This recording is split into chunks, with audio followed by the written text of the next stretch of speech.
پهلوان ما میبراید. در تتمی تو ورزشگر از جمهوری قزاقستان با جودوچی سفید یرژان یرنکایپوف. یرژان با جودوچی کبود ورزشگر از جمهوری تاجیکستان 31 سال دارد. پهلوان ما قواتف است. محمد صالح برادران دو پهلوانی که در تالار ورزشی کنگورت هر دو تمرین میکنند. اوه در حال قواتف قوا میگیرد و نبرد را مقابل این پهلوان قوی قزاق با شور و شوق آغاز میکند. پهلوانان قزاق هم در نبرد خیلی خوب هستند، کشتین خوب هم دارند، مخصوصا حالا دوباره اینجا نبرد ها زیادتر میشود.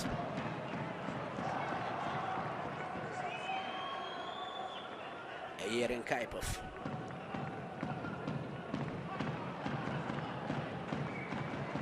یرژان هجوم میکند.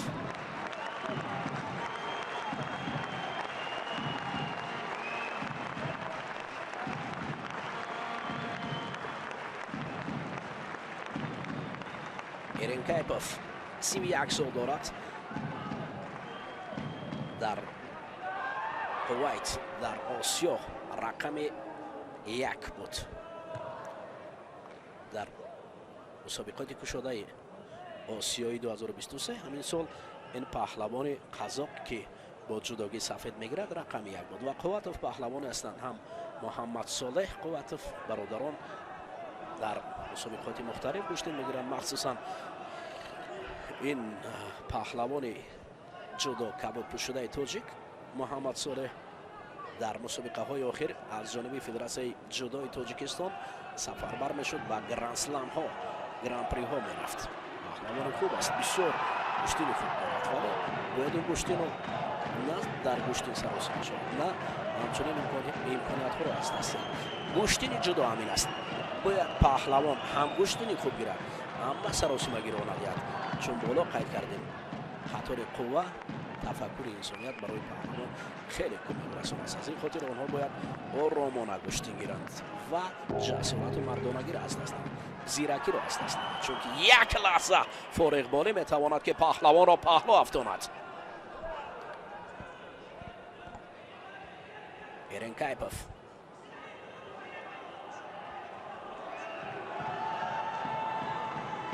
قواتف را زانو می افتاند. قواش باید بلندتر باشد. Individual neutral athlete Ramazan Abdullayev.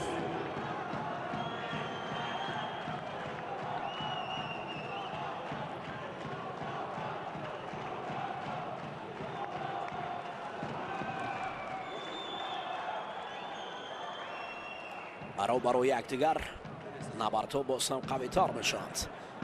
قواتف برای قوی گردانیدن آن رخش باید مبارزه برد، هم قوه را به کار برد قواتف، هم ادراک و هوشیاری را از دست ندهد، چون که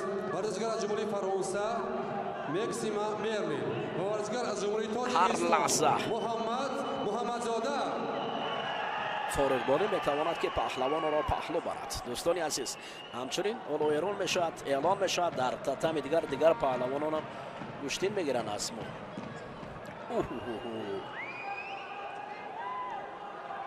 پهلوان قزاق خوست در اینجا، اما ببینید در اینجا قواتف هم زیبا کاری رو انجام داد، ولی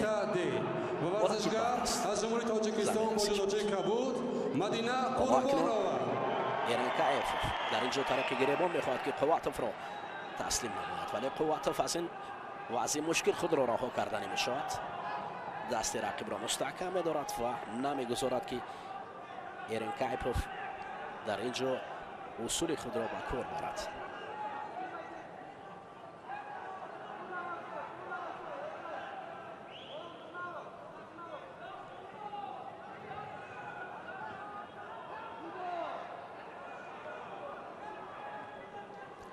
در وزن زیر 60 کیلو دوستان عزیز با جز از قواتف همچنین مرزاد صوفیوف، اقداد گلوف که یک پیروزی دارد و با محمد محمدی‌زاده هم است. 4 پهلوان ما در این وزن در گران پری دوشنبه امکان گشتین گرفتن را دارند. قواتوف محمد صالح یکی از پهلوانان امیدبخش کشور در این وزن محسوب می شود. تجربه مسابقات بین المللی رفتنش زیادتر است نسبت به همدستگانی که در اینجا ما نامبر کردیم است. تیم منتخب جمهوری تاجیکستان رفری برای ما اولین شیدا را نشان می دهد.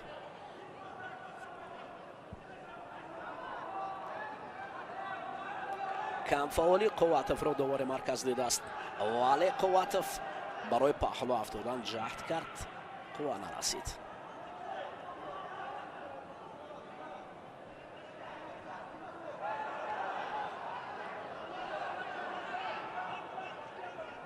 اما ادامه دارد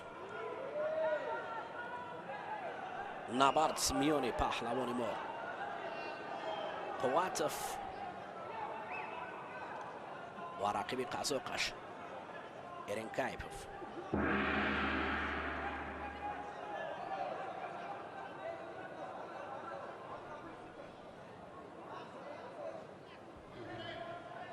نیروی بلند یا با اصطلاح دیگر قوت برای قواتوف لازم است که Tatami 2 golden score. این حالت را خوب و جانک نماید. ادامه نبرد میان پهلوان ما ادامه دارد. در اینجا زد و خورد یا به قول دیگر نبرد باز هم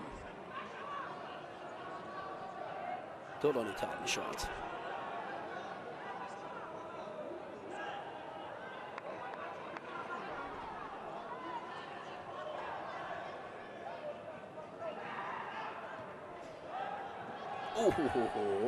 زمین کار میکنند.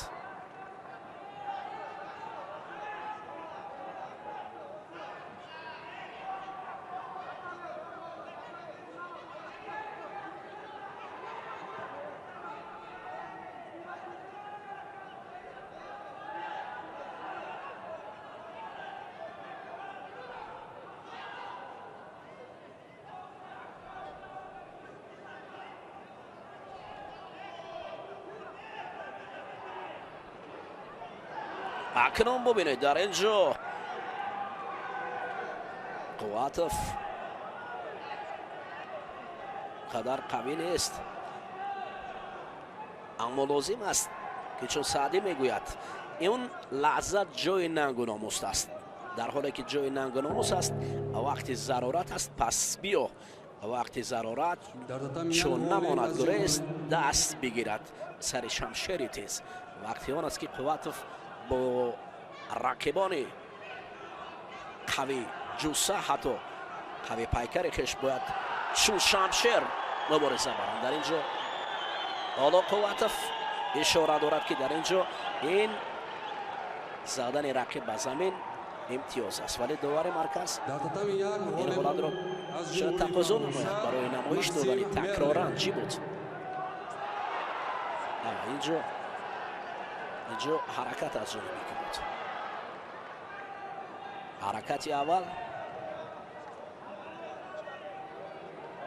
ولی قواتوف استفاده برد. با هر حال ما منتظر میشویم قرار دوباره در اینجا چی میبراید.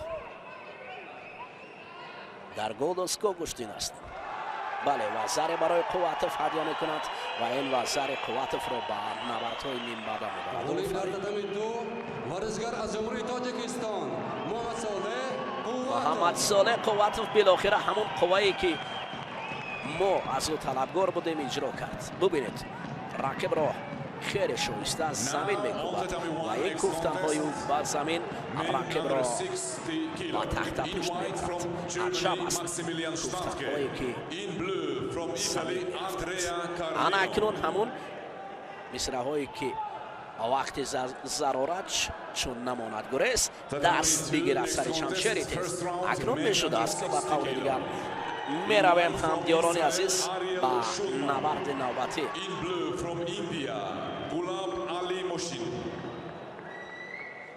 رقابت نوبتی را دوستان عزیز جفت جدید تشکیل میدهد. در حال جا پهلوان ما محمد дар татами се ғолиб аз ҷумҳурии тоҷикистон محمدزاده است که گشتین میگیرد در حال با مرلین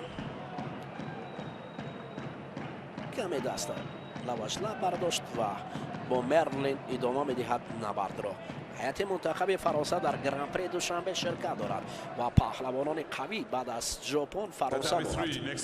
کشور ابرقدرت در گشتن جودو که محسوب میشد بعد از ژاپن جیگار کم محسوب که در گشتن جودو میرود و فرانسه و در آنجا مکتب جودو را باز میکند. اما کهن‌ترین نماد ورزش ما نماد گشتنی ملی تاجیکی گشتنگیری است که هنوز هم جیگار و کنا در خواب غفلت بود که پهلوانان ما بابایان ما گذشتگان ما در میدان ها پهلوانداری میکردند، پهلوان پروری میکردند، پهلوانی میکردند و هنرنمایی در گشتین میکردند. پس ما باید تاریخ خود را نه به سخن بلکه با چنین نبردهای شایسته نشان دهیم. دادرس میشویم دوستان عزیز که حالا محمدزاده با جداگی کبود پهلوانی ما با مرلین مکسیم گشتین میگیرد. فرانسه را معرفگر هستیم. پهلوان جداگی سفید پوست شده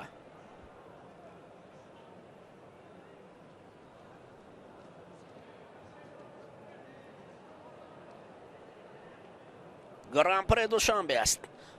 سید مومن عابدوف فرزند صدرالدین عابدوف در پهلو نشسته است، چون که محمدزاده محمد دست پرور مکتب عابدوف است.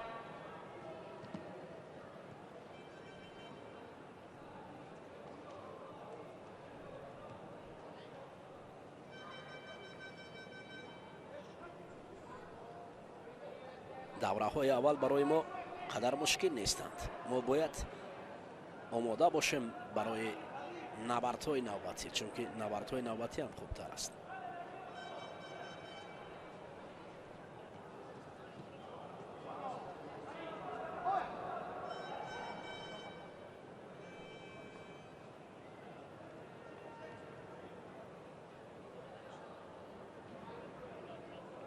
حال حاضر رقابت ها در گران پری دوشنبه در مرحله های مقدماتی دوستان عزیز ادامه دارد. داور مرکز اولین شیدا را برای پهلوان ما محمدزاده محمد نشان میدهد. ما با یک کارد زرد ادامه نبرد میکنیم. مکسیم مرلین پهلوان فرانسوی است.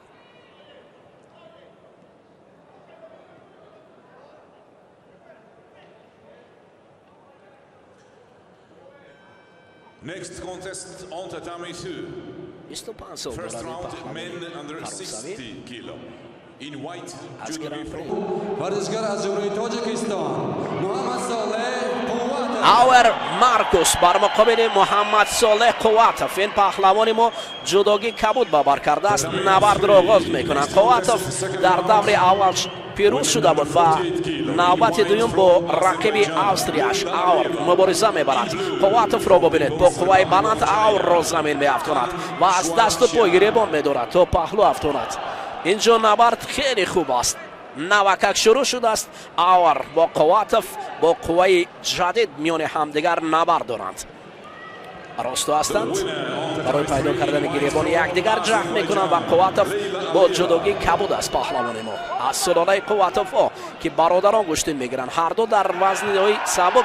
بله، یک وزر نزدیک است، نزدیک بود. این حالت بسیار جالب تر بود. اگر قواتوف جهتش رو زیادتر میکرد شاید ببینید در اینجا اما دست داخل است. احتمال است که این وزر تصدیق شود. بله، قواتوف با یک وزر پیش میرود.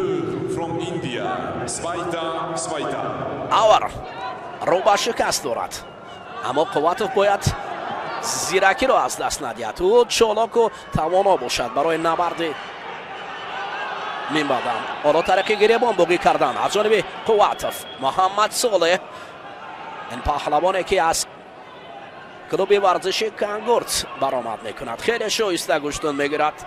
طالبوف چه پدر چه پسران برای قواتوف مشق دادند.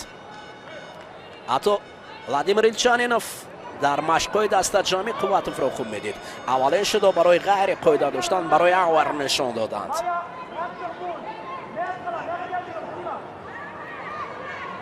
دوباره می روند. حالت‌های دست داشتن. قواتوف اطراف رقیب چرخ میزند.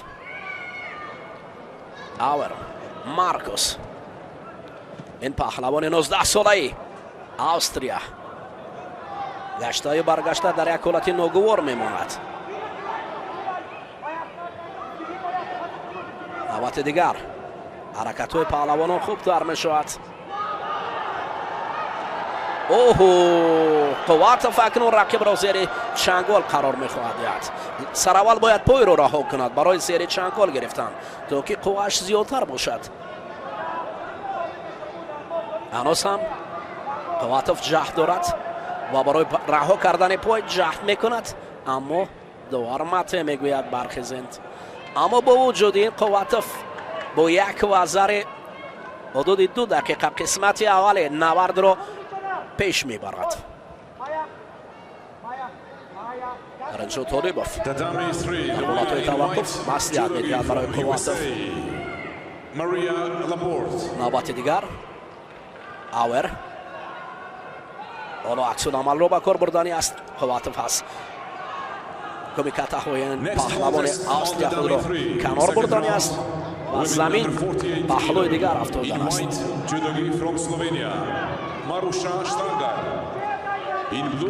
برمیخیزند.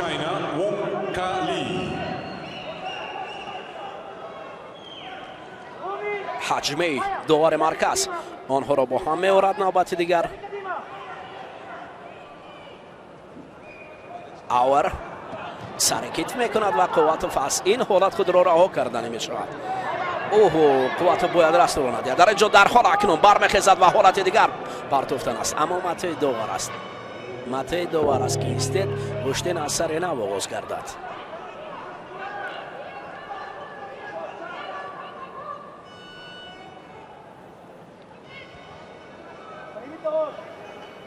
نیروسنجی میان این پهلوانان خوب است.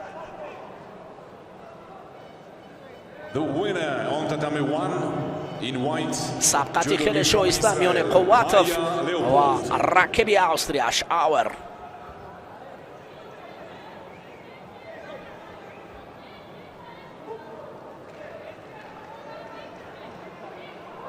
در دور دویم قواتوف هم امکانیت دارد.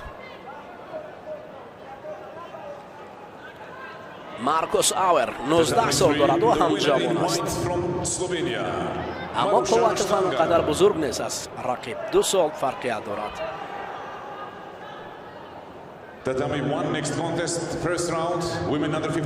شدوی اول را برای ما هم نشان دادن، ولی این شدو تهدید ندارد. مهم که با یک وزنی به پیش می رویم.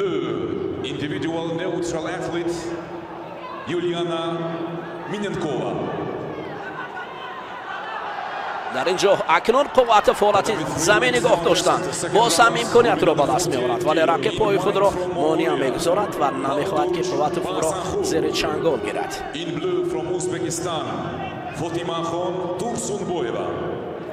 قواتوف اکنون وقت را باید صرف کند، اطراف رقیب چرخ زند، چون که برای مهم است که وقت را کشال دهد. شاید شدوی دوم را برای قواتوف هم نشان دهند، ولی این شدو تهدید ندارد. مهم که چند ثانیه دیگر را باید با حالتهای دورتر گشتن گیرد.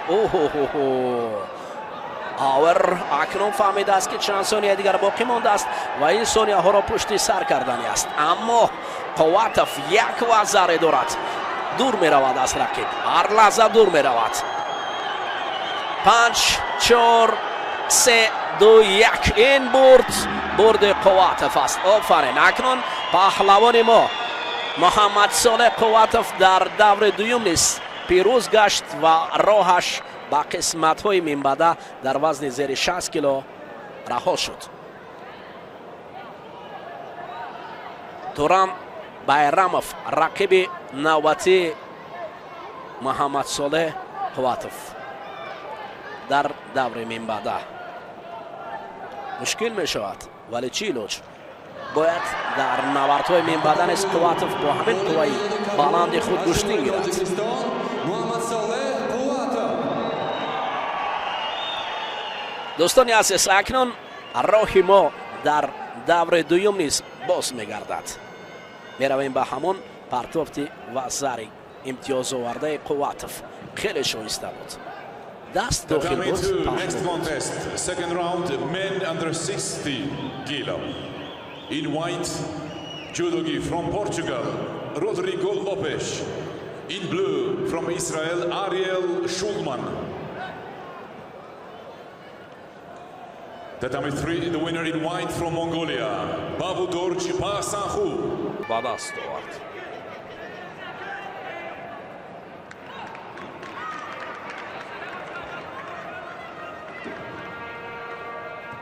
Tatami 1, next contest, second Ава round, дӯстони азиз, women Қувватов under 57 kilo. ава ҷудогии сафед аст. In white, judogi from Great Britain, Lily Nairn.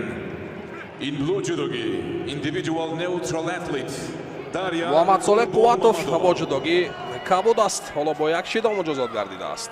ҳарифаш Байрамов, Туран Байрамов.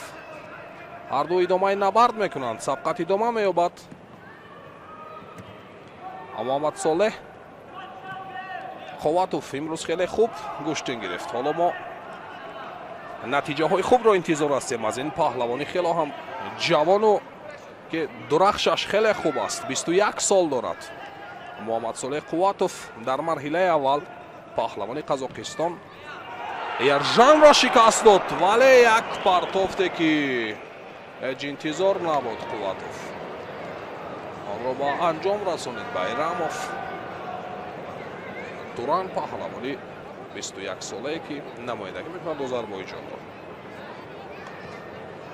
Татами 2, ғолиб аз ҷумҳурии Озарбойҷон, Туран Байрамов. дасти паҳлавони озарбойҷонӣ шикаст мехӯрад. Муҳаммад The Солеҳ winner on tatami 2, таваҷҷӯҳ мекунем Bayramov дӯстони азиз. moves Ба to the намон semi-final. Kubatov, партофте ки Tajikistan in хело the repechage. сари вақтӣ буд аз ҷониби паҳлавони Озарбойҷон Байрамов Туран.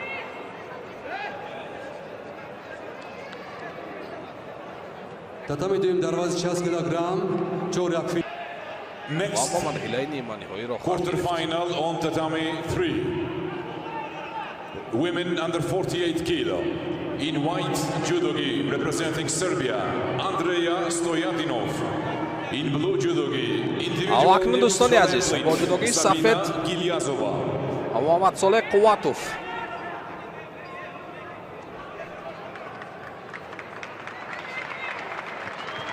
або арифаш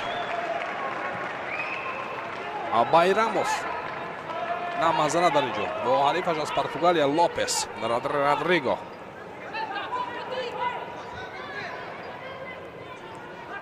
дар марҳилаҳои тасаллубахш сабқатро шурӯъ намуданд. Бо як шидо муҷозот гардидааст. Лопес Родриго Коста ба ҳарду паҳлавонон барои камкориашон шидо нишон медиҳад. ҳоло бо як шидо муҷозот гардидааст. Қувватов Муҳаммад Солеҳ ва арифаш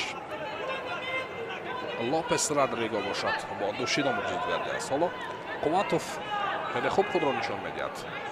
Муҳаммад Солеҳ низ хеле хуб гӯштин гирифт имрӯз. ҳарифонашро хеле хуб шикаст дод, вале дар марҳилаи чаҳорякниҳоӣ аз дасти паҳлавони Озарбойҷон Байрамов Туран шикаст хӯрд. ҳоло дар рақобатҳои тасаллубахш бо паҳлавони Португалия Лопес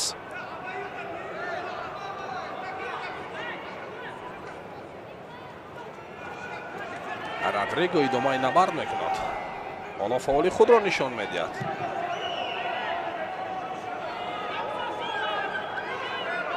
Лопес зеро пайхаст намудааст ки бо ду шидо муҷозот гардидааст.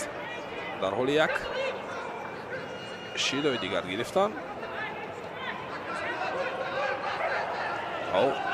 тарки майдон мекунад. ҳоло Қувватов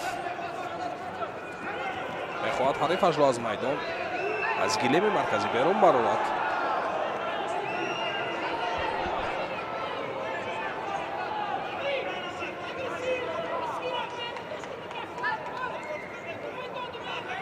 лопес родриго низ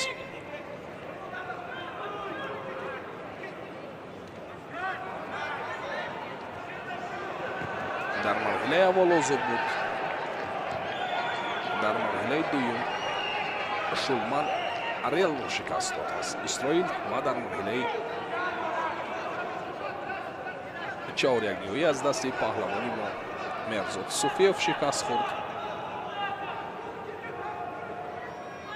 ва ҳоло бо паҳлавони дигаре мо қувватов муҳаммадсолеҳ идома набармегардад. ҳоло шидаҳо баробар мегарданд. гӯштин идома меёбад, дубора мехоҳад. қувватов як партов нишон медиҳад.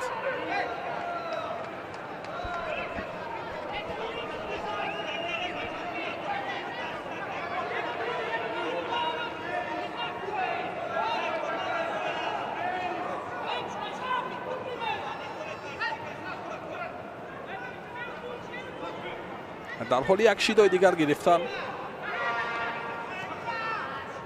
ва дубора фаъоли худро нишон медиҳад. қувватов муҳаммадсолеҳ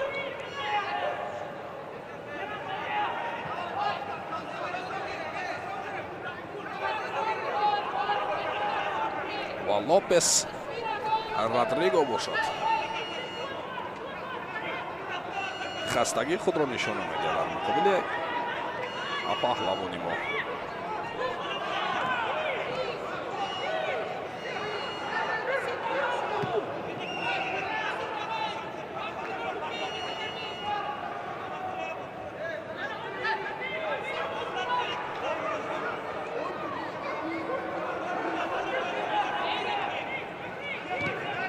дигар як партофти дигар мекунад, аз пеши пои ҳариф зарба мезанад. лопес родриго як дақиқаи дигар то ба анҷом боқӣ мондааст. ҳоло қувватов муҳаммадсолеҳ бо ҳама қувва нерӯи ровагии худ гӯштин мегирад.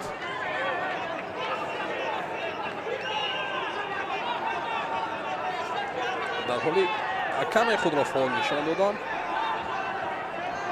давари марказ маҷбур мегардад то ба ҳарифи шидои сеюмро низ нишон медиҳад.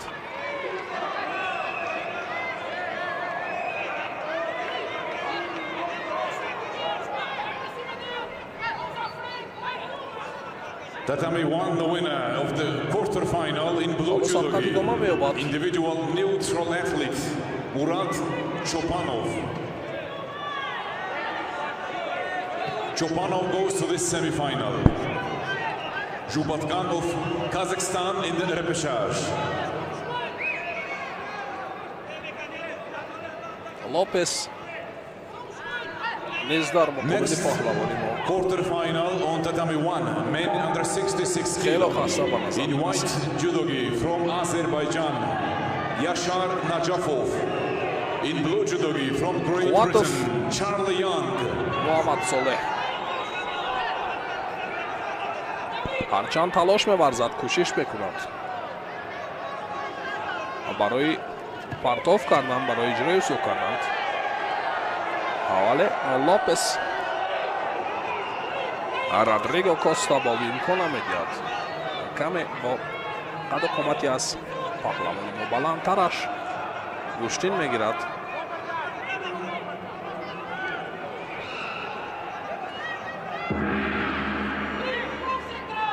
ва вақт ба поён мерасад. 4 дақиқаи асосӣ ба поён мерасад. кор ба голден скор.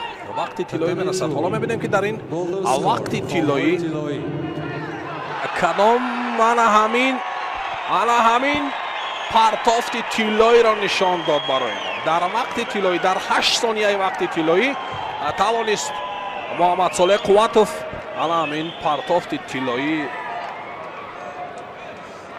ва зариро барои мо ҳадия бисозад. муҳаммадсолеҳ қувватов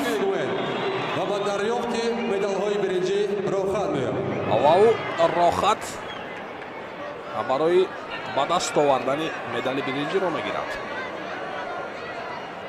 мебинем дӯстони аз дубора таваҷҷӯҳ мекунем ба ҳолате ки родригес хост иҷрои усул кунад ва Tatami چست و چلاکی خود را نشان داد محمد صالح قواتوف. 60 kilo. این مسابقات جهانی گیورگی چانشویلی هم بارها دوشنبه را معرفی کرد. اکنون دوستان عزیز بر رقابتی بعدی می رویم، جایی که باز یک ورزشگر تاجیک در حال تاریخ سازی هست. این هم داوری درجه بین المللی هیرویوکی هیرانو از ژاپن که رقابت اول را داوری میکند. ورزشگر 21 ساله تاجیک. یادآور میشم که محمد صالح قواتوف این چهره کنار فاتح محمد بیکوف با صحنه رقابت میبراید و محمد صالح برای به دست آوردن مدال برنجی با این چهره روبرو می شود. این هم لوکا مخیدزه ورزشگر گرجی اصلی تیم ملی فرانسه هست. 27 سال سن دارد لوکا مخیدزه و 21 ساله است محمد صالح قواتوف. محمد صالح قواتوف در کارنامه‌اش 8 رقابت دارد که در 4 تای آن پیروز شده است، در فصل‌های جودوی جهانی البته. و محمد صالح در ریتینگ در موقع 135 هست و لوکا مخیدزه باشد در زینه 13 است. ببینیم تجربه، شانس بسیار خوبی دریافت مدال برنجی برای محمد صالح قواتوف جوان در برابر این ورزشگران با تجربه چگونه استفاده خواهد شد. شانسی که اولین مدال برنجی سبک وزن ها از مسابقات جودوی گران پری دوشنبه با ورزشگران تاجیک در بخش سنگین وزن ها نصیب خواهد شد. اگر تواند این ورزشگر با تجربه را غافلگیر کند، بر او دست بالا شود. ببینید این ورزشگر فرانسوی مخیدزه که واقعا یک ورزشگر با تجربه هست، مخلصان از جای برمیخیزند. یک تیمی واقعا خوبی مخلصان هستند که امروز صنعت مخلصی، فرهنگ مخلصی را به نمایش میگذارند. این مسابقات در 190 دولت دنیا مستقیما پخش خواهد شد. این اطلاع را از فدراسیون جودوی تاجیکستان به ما دادند که 190 کشور دنیا با فدراسیون جهانی جودو همکاری دارند در بخش پخش زنده این مسابقات و این پرچم های سه رنگ تاجیکستان در 190 کشور دنیا به نمایش گذاشته خواهند شد و مخلصی هم یک صنعت است، یک فرهنگ ویژه دارد و باید مخلصان ما نیز این فرهنگ والا را به جهانیان به نمایش بگذارند.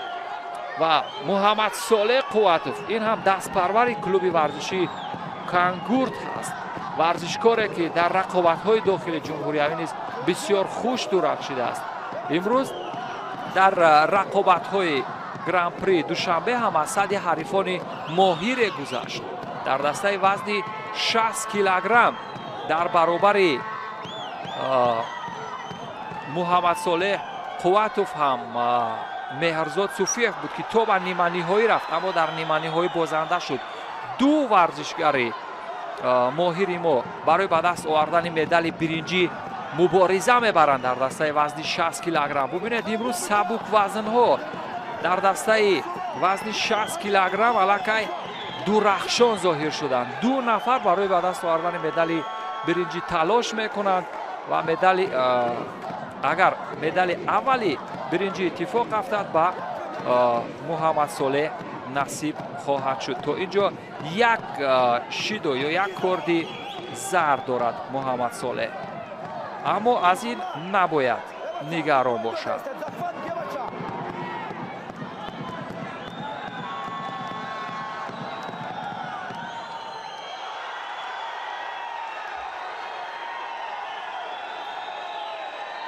رئیس محترم شهر دوشنبه رستم امامعلی در کنار رئیس فدراسیون جودوی جهان ماریوس ویزر و رئیس فدراسیون جودوی تاجیکستان اسماعیل محمد ظاهر аз наздик ин рақобатҳоро тамошо доранд ва ин рақобатҳои таърихиро президенти Федератсияи ҷаҳонии ҷудо Мариус Визер аз наздик тамошо дорад ва қарор аст ки дар расми тақдими ҷоизаҳо низ иштирок кунад. Як амалкарди бисёр хуберо дидем. зидди ҳамлаи моҳиронае буд аз сӯи Муҳаммад Солеҳ Қувватов. аммо дар бахши асикоми ваза оё тавони аз чанги ҳариф раҳо шуданро дорад Муҳаммад Солеҳ ё хайр? чун варзишгарони гурҷи асл дар бахши асикоми ваза хеле мумтоз ҳастанд, хеле моҳир ҳастанд ва мутаассифона медали аввали биринҷӣ ки барои Муҳаммад Солеҳ Қувватов шанси бисёр хубе буд, аз мушти ӯ дарафтид ва ин варзишгари моҳири фаронсавӣ Лука Мхеидзе барандаи аввалин медали биринҷӣ аз Гран-при Душанбе шуд ва Муҳаммад Солеҳ Қувватов бозанда шуд.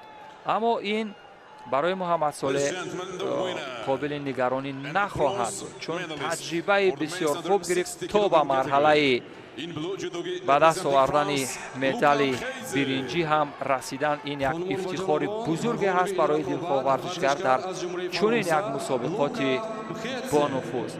Лука Мхедзе барандаи медали биринҷи аввал дар дастаи вазни 60 кило шуд. пас аз чанд лаҳзаи дигар варзишгарон барои ба даст овардани медали дуюми биринҷӣ талош мекунанд ва ҷое ки боз як варзишгари моҳири дигар аз Тоҷикистон Меҳрзод Суфиев барои ба даст овардани медали биринҷӣ талош хоҳад кард. наворҳои оҳистаро мебинем чӣ гуна моҳирона варзишгарони мо дар саҳифаҳои таърихӣ ин варзиши ҷаҳонӣ, ин варзиши олимпӣ рафтидем. бубинед чӣ гуна ҳамон мавқеиятро аз даст дод Муҳаммад Солеҳ Қувватов ва дигар зери чанги бисёр маҳками Лука Мхеидзе натавонист раҳо шавад. вале ба ҳар ҳол имрӯз дастпарварони клуби варзишии Кангурт, дастпарварони мактаби ҷудои тоҷик ки бо дастгириҳои бевоситаи در ورزش 60 کیلوگرم ورزشکار از جمهوری منگولیا یوم کازیربیک و ورزشکار بوجودوچی کبود از جمهوری تاجیکستان مهرزاد سوفیه.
مرداد صوفیوف رو نشان دادن لحظه.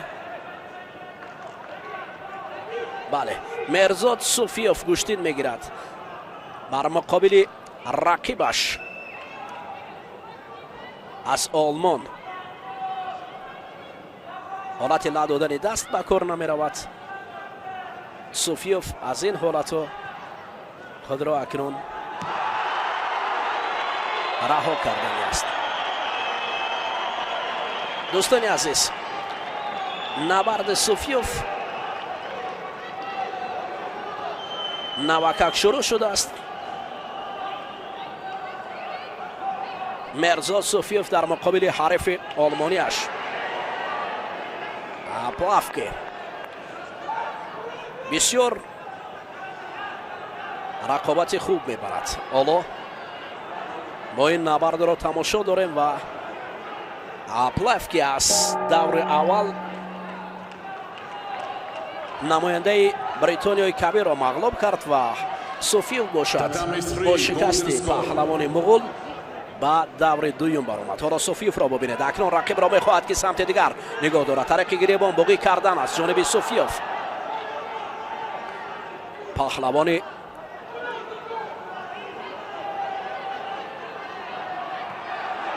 یک تک کبود پوشیده ما صوفیوف گشتین میگیرد بر مقابل حریف. صوفیوف شایسته نبرد میکند. در مسابقه های پیشتر هم خیلی خوب گشتین گرفته بود. حالا بار دیگر اکنون ببینید برای پهلو افتادن حریف.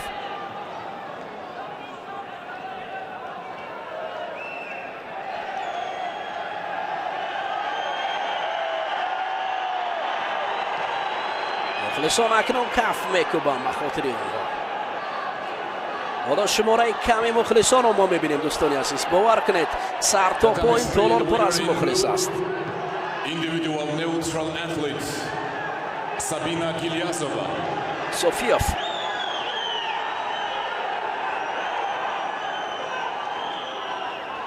حرکت های خود را بر مقابل رقیب نشان میدهد.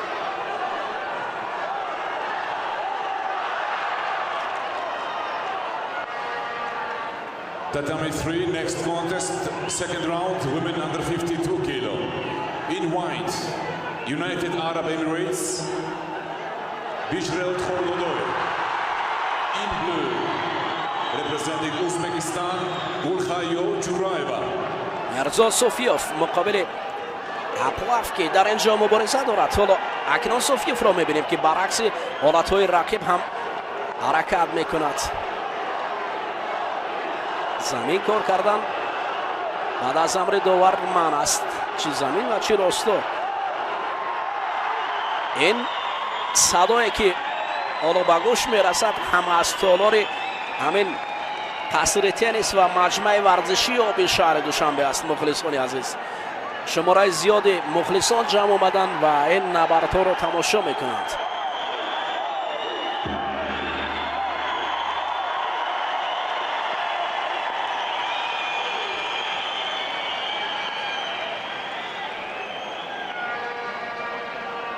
татами дуюм ғолиб аз ҷумҳурии тоҷикистон Обид Ҷева.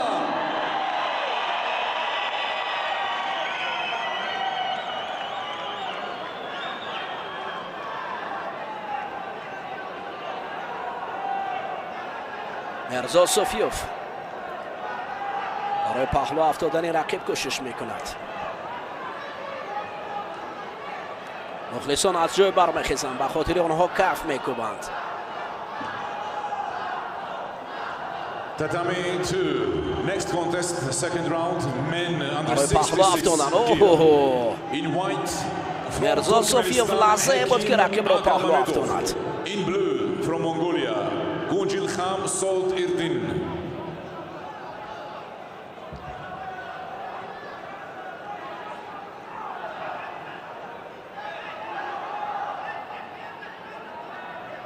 حالا حجمه داور آنها را باز با هم می‌آورد. وقت میان آبید جیبوف و رقیبی او کم دیگر باقی مانده است. نه این پرتافت رو فکر کرد پهلوان آلمانی که امتیاز دارد ولی امتیاز نیست.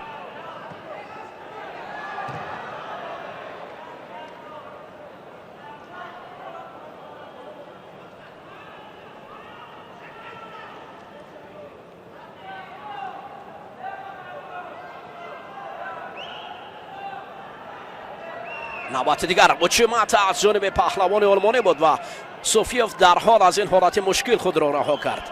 بسیار خوب خود را دفاع نمود.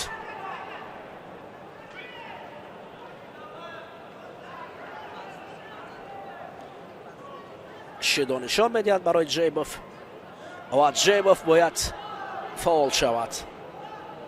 فاول شدن جیبوف امکانیت دارد که تو او یک شیدو برای جیبوف برای سوفیوف است و رقیب باشد. حالا مبارزه خود را باز هم دوام میدهد. اکنون سوفیوف مرزاد امکان برای رها کردن پای خود دارد و بعدا رقیب را زیر چنگال آوردن است. کمی دیگر باقی مانده است تا پای را رها کند. نه، افسوس که از این مشکل برآمدن مرزاد سوفیوف کاری سهل نیست.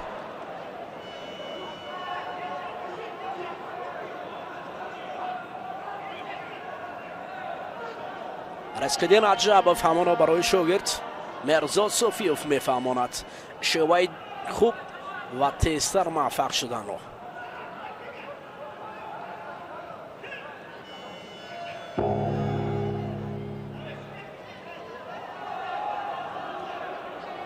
چند ثانیه دیگر باقی مانده است. سوفیوف اولین امتیاز رو به دست آوردن.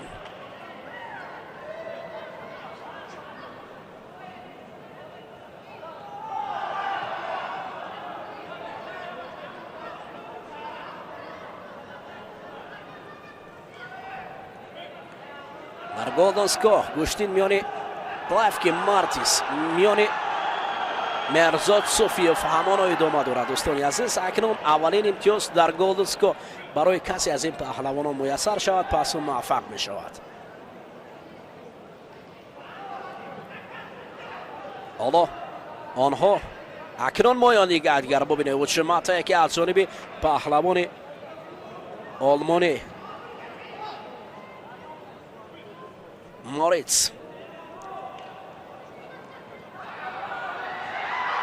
همانا پرچم جمهوری تاجیکستان در دست فینال ورزشکار از پرتغالیا لوپس رودریگو کوستا و بوجودچی کبود از جمهوری تاجیکستان مهرزاد سوفیوف. اکنون مهرزاد سوفیوف با جودگی کبود است. دوستان عزیز معرفش لوپس از پرتغالیا. حالا در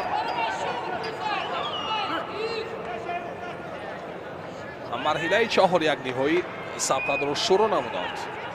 مهرزاد سوفیوف در مرحله اول حالات خیلی خوب گوشتین میگیرد. در مرحله اول پهلوانی مغول یالک کازیبک را شکست داد و در مرحله دوم پهلوانی آلمان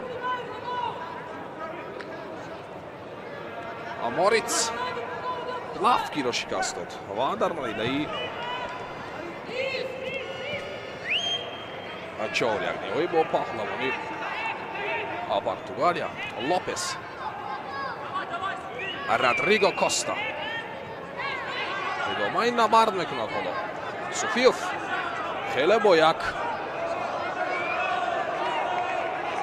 تئوری خوب گوشتین میگیرد. 23 سال دارد سوفیوف مرزاد. عریفش رودریگو کوستا لوپس 26 سال دارد. حالا توجه میکنیم به همون دستاوردهایش که لوپس رودریگو هیچ یگان دستاوردی که از گران پری و گران اسلام ها است. همونا میبینیم در این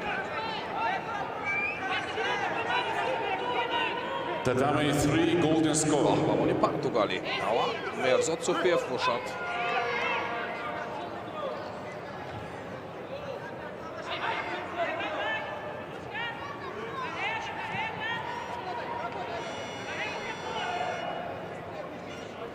دستو گیره با خیلی مستحکم گرفته است. خیلی حالتی خوب برای پرتوف کردن.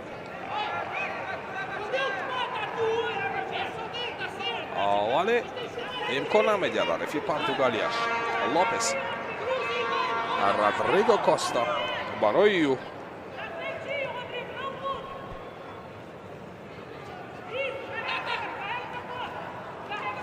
навбати дигар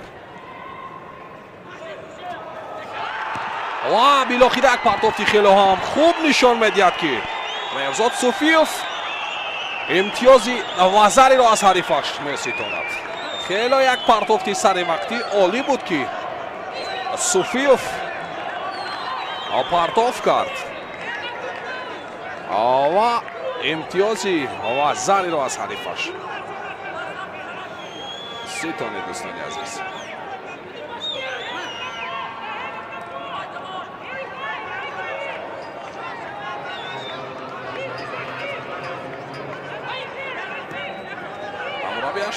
Мусхидин Раҷабов аз канори гилеми марказӣ набард ёки ҳамин сабқати шогирдашро назорат мекунад. Бо як имтиёз пешсаф аст ҳоло Мевзод Суфиев. оро мебояд хеле эҳтиёткорона гӯштин бигирад.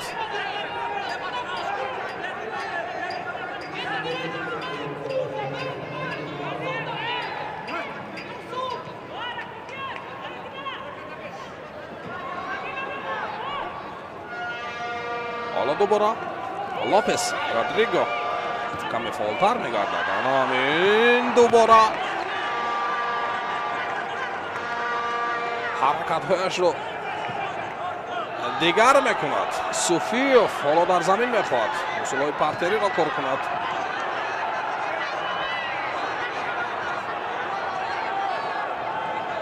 سرول باید پای را رها کند برای رولتی از سکم نگاه داشتنی حریفش. ولی داور مرکز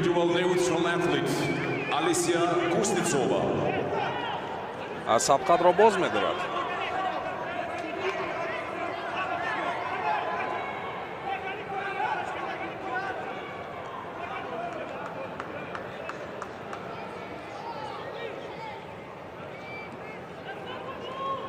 حالا مهرزاد سوفیوف خیلی خوب گوشتین میگیرد. اما امتیاز یک وزاری پیشرفت است. حریفش رودریگو کوستا لوپس. مهرزاد سوفیوف حالا در ردبند جهان در 335 ایستد. 23 سال دارد این پهلوانی. خیلی هم جوانی ما که ما از این پهلوانی خود حالا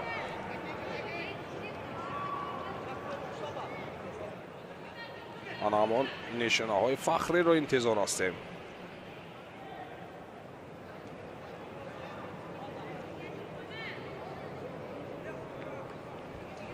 The winner on tatami 1 in white from Great Britain, Lily Nairn.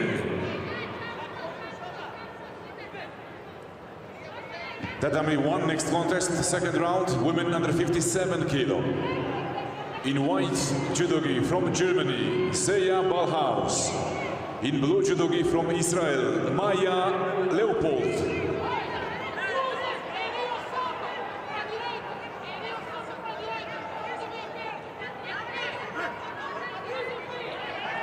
اکنون ادامه می‌یابد دوستان عزیز.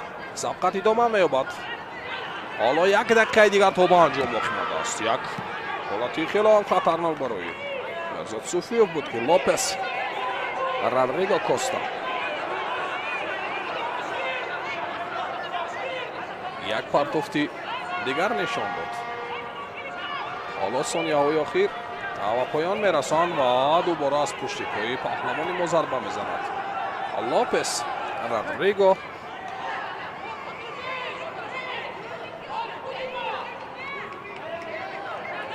40 ثانیه دیگر تا به انجام باقی مانده است دوستان عزیز. مهرزاد سوفیوف حالا خیلی خوب گوشتین میگیرد و همون صداهایی که به گوش میرسند مخلصان دستگیری مینماید. پهلوانی ما مهرزاد سوفیوف را همین صداهای مخلصان و هواداران گوشتین جدا رشیدو یکم را نشون میدهد و پهلوانی ما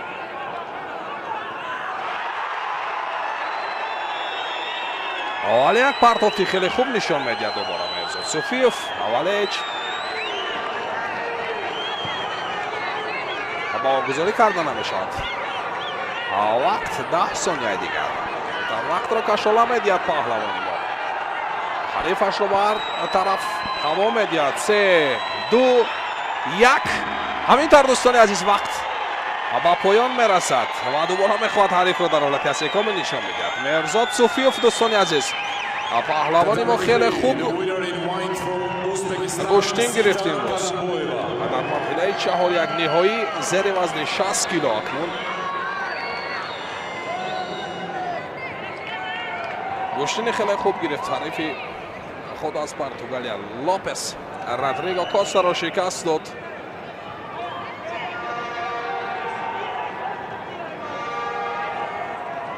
و همینطور پیروز میگردد دوستان عزیز و مرحله نیمه نهایی را ختم میگردد اکنون دوستان عزیز. مرزاد صوفیوف دوباره توجه میکنیم به همون پرتافت های زیبایی که مرزاد صوفیوف پرتافت کرد. татами ду нима ниҳоӣ варзишгар бо ҷудочии сафед аз ҷумҳурии озарбойҷон Туран Байрамов ва бо ҷудочии кабуд аз ҷумҳурии Тоҷикистон Меҳрзод Суфиев. акнун дӯстони азиз Мерзод Суфиев бо ҷудогии кабуд аст. ҳарифаш Байрамов Туран паҳлавоне ки дар марҳилаи 4 ниҳоӣ қувватов Муҳаммадсолеҳро шикаст дод. ҳоло дар муқобили паҳлавони дигаре мо Суфиев Мерзод дар марҳилаи ниманиҳоӣ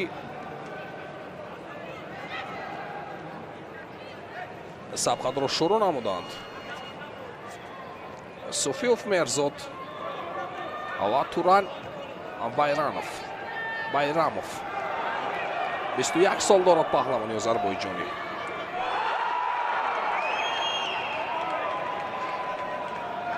ва Мерзод Суфиев паҳлавони мо 23 сол дорад.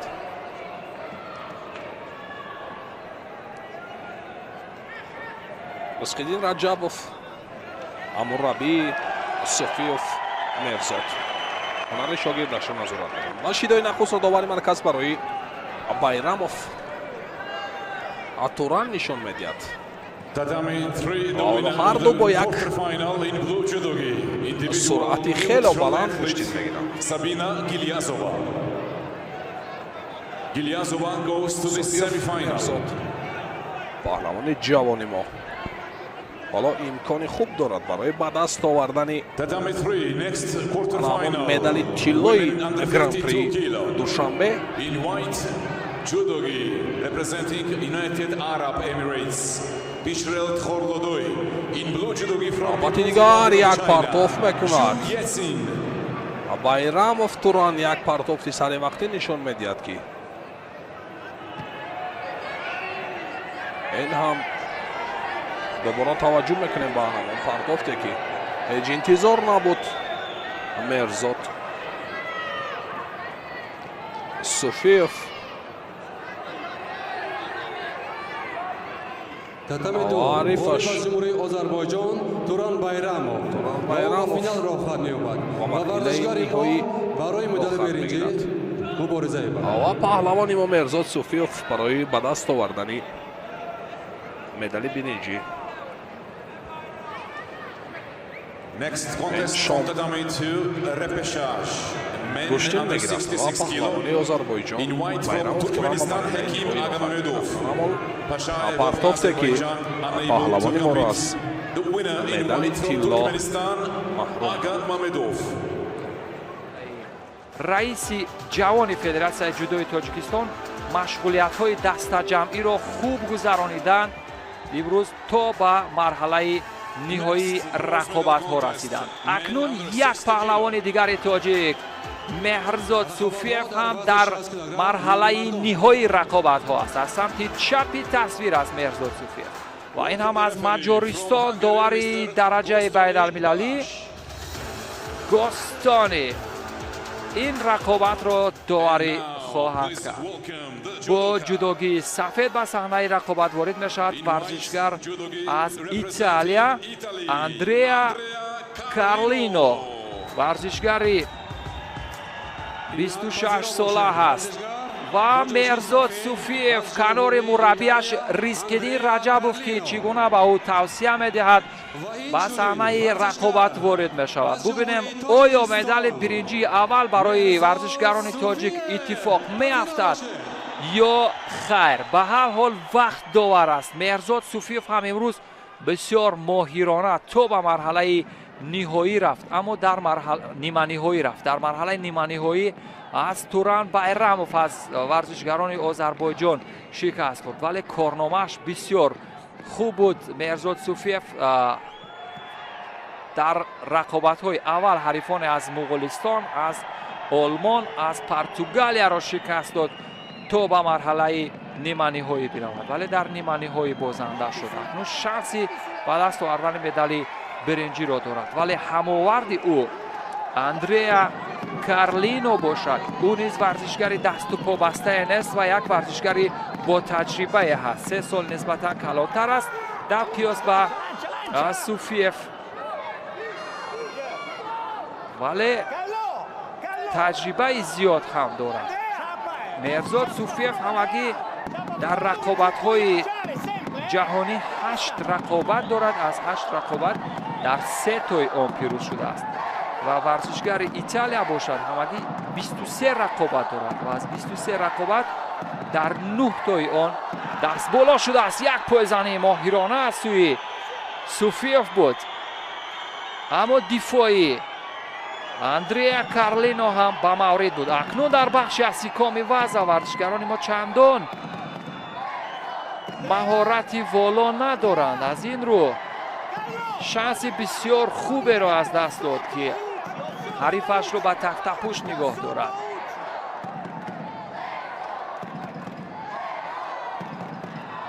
مخلصان هم مهر داد و یک برداشت و پرتاب ماهرانه دیگر. ببینید چگونه عمل کرده جذابه از دستی حریف. اکنون محکم قفا درگیر می شود و اگر تواند خیلی خوب ماهرانه به دستی حریف حمله می کند، اما نمی تواند که دستی حریف رو با همون شیوه لط دادن.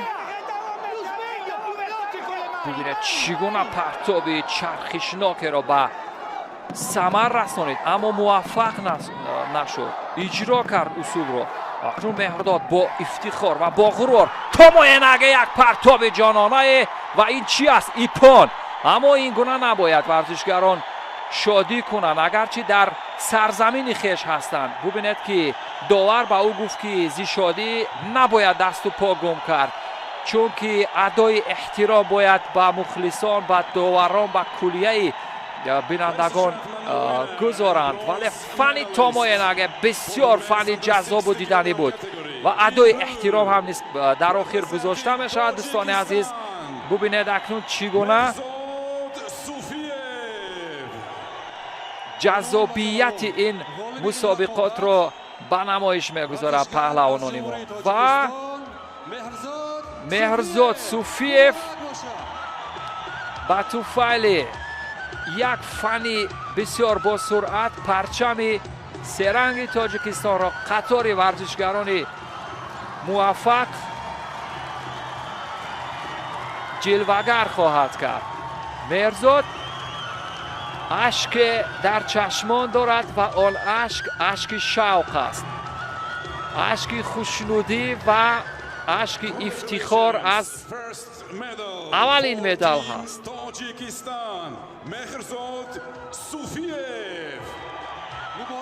اولین مدال برنجی برای تاجیکستان با این وسیله به دست آمد. ببینید چگونه تماینگه اتفاق افتاد. یک جذابیت عجب افتخار در لحظه های جالب و دیدنی. مهرزاد صوفیف توانست که اولین مدال برنجی ورزشگران تاجیک را از رقابت‌های جهانی جودوی گرند پری به دست بیارد. این مدال تاریخی با کل هواداران و علاقمندان جودوی کشور مبارک باشد. فنی تاموینگی، فنی خودانداز با پشت، با این وسیله اولین مدال طلای ورزشگران تاجیک را در فصلهای جودوی جهانی رقم زد. مبارک باشد. و در هوای این مسابقات جهانی آهنگ های تاجیکانه نیز طنین انداز هستند. جمهوری تاجیکستان به پیش.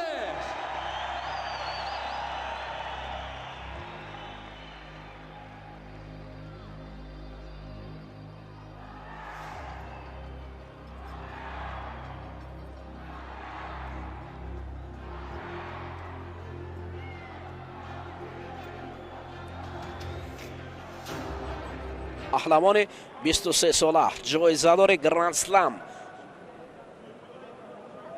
این پهلوان ما با جداگی سفید گوشتین رو آغاز میکنه. در مقابل سینی جسلین سین است.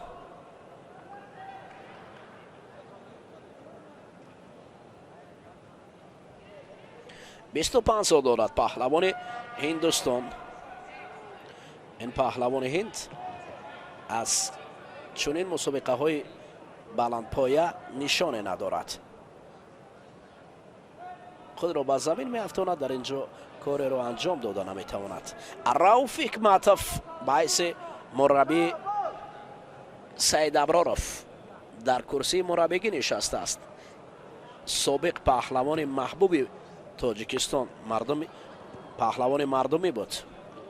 رؤوف بسیار خصلت های مردانگی دارد. رؤوف مردانوار هر یک شاگرد را میبیند. اگر شاگرد خوب باشد روی راست میگوید که خوب است، اگر نه براید آزاده پس برای شاگرد میگوید او فرزندی ها شاگردی عزیز این نبرد برایتون است. اما شعباز سعید ابراروف یکی از شاگردان موفق رؤوف حکمتوف محسوب میشود. مخصوصا گرند اسلم نشان برنجی دارد. حالا اکنون نمیدونم بر مقابل این پهلوان هند چگونه مبارزه میبرد.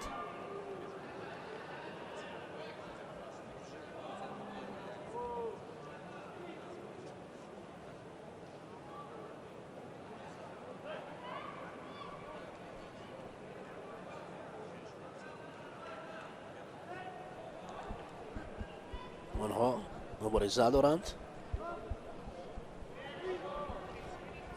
این نبرد ادامه دارد.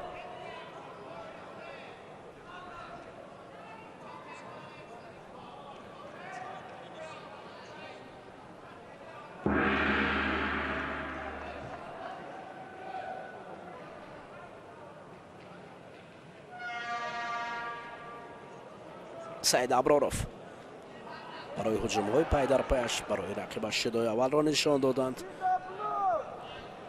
شیدا بلو دعوت کسی صدا بلند میکنه. Tatami to the winner in blue, judogi from Great Britain, Michael Fryer.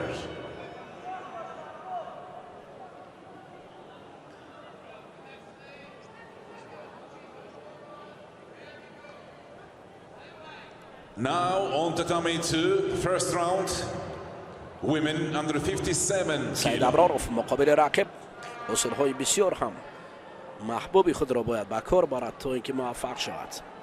امکان دارد. در تاتامی تو دروازه 57 کیلو بانوان بله ورزشگران جنوبی بی‌طرف کسینیا گالیتسکایا و ورزشگر با جدایی کبود از جمهوری تاجیکستان فضیلت گلبایوا. سعید ابراروف سعی در اینجا سعید ابراروف رو یک حالت ناگوار آورد. شعباز چی شده باشد با شعباز؟ گوشتینی پیش در شعباز نیست. ببینید با سر آمد این حالت خنسا که مکی هم احتمال است داوران در اینجا نشان دادنش اگر کمی از این بزیبتر می رفت. این حالت رو باید تکرار نکند شعباز وگرنه خنسا که مکی خواهد شد. در تاتامی تو غولی میانی بانوان ورزشگران جنوبی بی‌طرف کسینیا گالیتسکایا.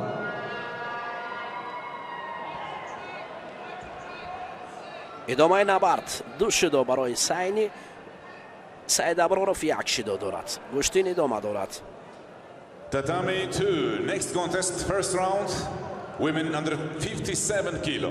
In white from Germany, سعید ابرارov هجوم خواهد کرد in blue و from باید هجوم‌های پای در Kazakhstan, پای را Bakir انجام دهد و اگر نه با این شیوه یا شکل گشتین گرفتن مشکل تر می شود برای او.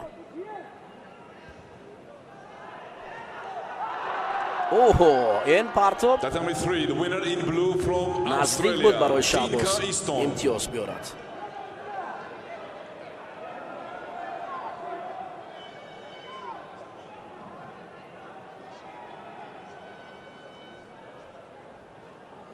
дар татами се рақобати бонувон варзишгар бо ҷудочии сафед аз ҷумҳурии тоҷикистон سعید ابرارov ببینید اکنون رقیب را به همون شیوهی که خود кабуд варзишгар аз افتیده بود ҷумҳурии чин قریب بود که Ли افتاند. Янгвей.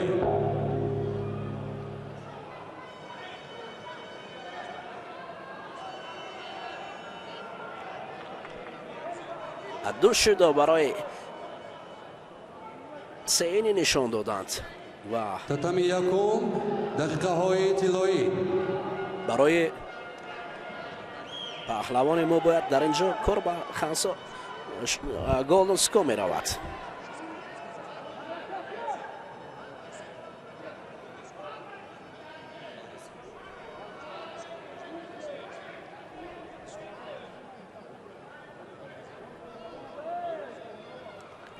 ادامه نبرد میان سعید ابرارov.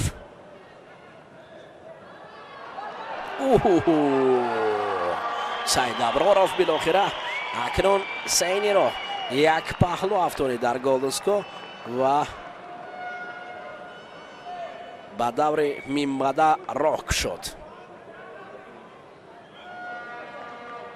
дар татами як ғолиб аз ҷумҳурии тоҷикистон шаҳбод саид аброров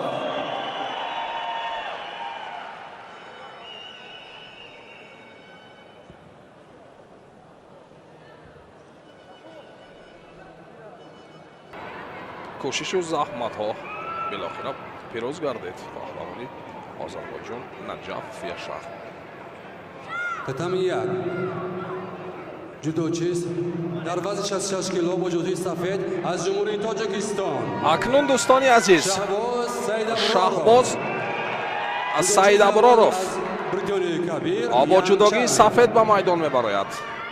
бо арифаш янг чарм ҳоло сабқатро шурӯъ мекунанд. шаҳбоз саид аброров The winner in white, паҳлавони хело ҷавони мо паҳлавони 23 солаи кишвари мо бо ҷудогии сафед аст. ҳоло дар ҳаракат аст, мехоҳад як партоф нишон медиҳад. арифаш янг чарм паҳлавоне ки аз британияи кабир аст, 21 сол дорад.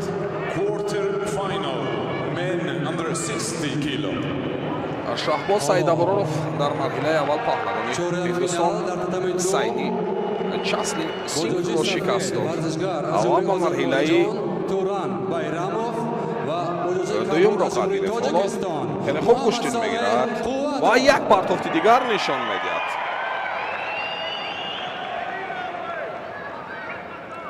Tatami 3, the winner in white from арифаш Spain, янг мехоҳад Estrella усулҳои Lopez. партенда кор кунад.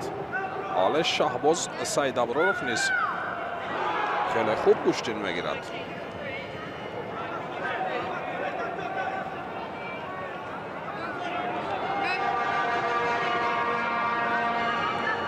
Tatami 3, барандаи next медали contest, second биринҷии round, гранд-слами women тбилиси under 26 52 марти kilo. соли 2021. In white, judogi, individual neutral ҳоло athlete, навбати дигар Alicia мехоҳад партоф Kuznetsova. кунад. In blue, from People's Republic of China, Liu Yinwei.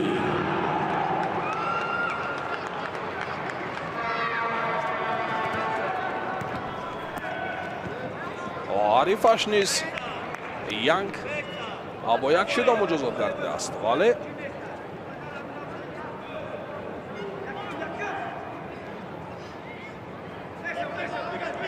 хеле фаъол нишон медиҳад.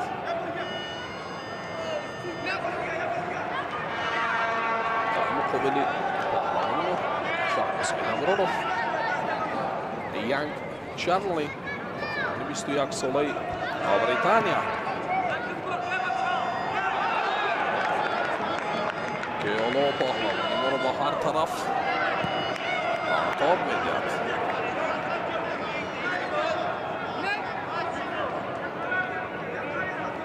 پهلوانی نوکار است. ما دستاوردهایش رو میبینیم، نه اونقدر بساطش شده، ولی متاسفانه یک پرتافتی خیلی هم سر وقتی نشان داد ینگ چرم که این هم پهلوان ما را شهباز سیدابرانوف را از ادامه این رقابت ها محروم کرد. هرچند با احتیاط کشتین گرفت، زیرا این تجربه هدف میرساند. تلاش های پیوسته در همین حالتی که توجه میکنم دوباره از داخل پای شهباز خیلی یک ضربه مستحکم کمر را خیلی مستحکم گرفت و این امتیازی پان را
Tatami 2, golden score.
Максим Вернер.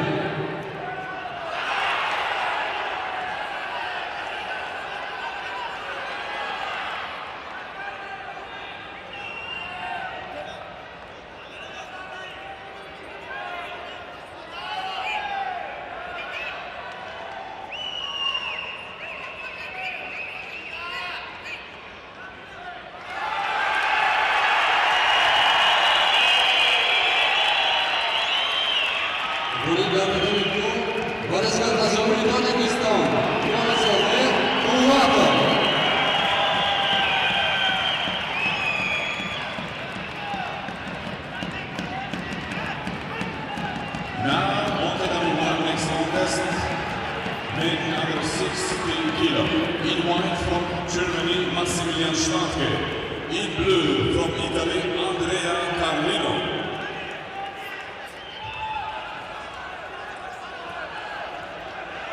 Tatami 2, next contest, first round, men under 60 kg.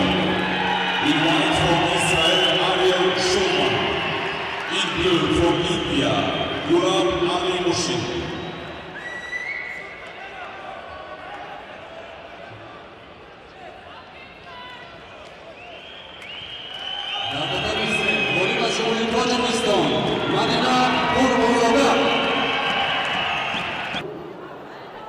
شاید بعد از این نوار زیبا ما تاتامی رو عوض کنیم و یک نبرد پس در وزن زیر 60 کیلو باز مرزاد صوفیف هم با میدان میبراید. بانوان وزن زیر 48 کیلو هم آن اکنون در وزن زیر 48 کیلو ما بانوی خوشداده نورس کشور رو میبینیم. ورزشکار از جمهوری تاجیکستان مدینه قربانزاده. قربانزاده مدینه موراندو گوشتین خواهد گرفت. قربانزاده در دور اول بسیار شایسته نبرد کرد، خیلی مبارزه خوب برد و حالا رقیبش از افریقا ماوریکی میگویند، کشور در افریقا موراند است. نبرد دارد. قربانزاده جداگی کبود باور کرده است و موراند باشد با جداگی سفید مقابلی او برآمده است. این پهلوان نوجوان ما که با حریف 30 سالش گوشتین میگیرد. باور میکنید حدود 13-14 سال کلان گوشتین میگیرد. برای مدینه مشکل باید باشد در اینجا طریق گریبان موقعی کردن از جانب موراند اصول به کار می رود. مدینه در یک حالت مشکل، ببینید بسیار یک حالت مشکل است و هنوز هم تسلیم نمی شود. آفرین، اما باید احتیاط کرد. حالت مشکل نفسگیر کردن ورزشکار را احتمال است. ماته است جین کلاود اکنون ماته میگوید و نبرد از راستو باز می شود. نبرد از راستو برای مدینه قربانزاده باید نیرو دهد. جین کلاود رفر جودوچی استافت از جمهوری تاجیکستان شاهده قلندرova و بازجوی کبود از جمهوری امارات متحده عرب باسوخت آلتانستسبرگ.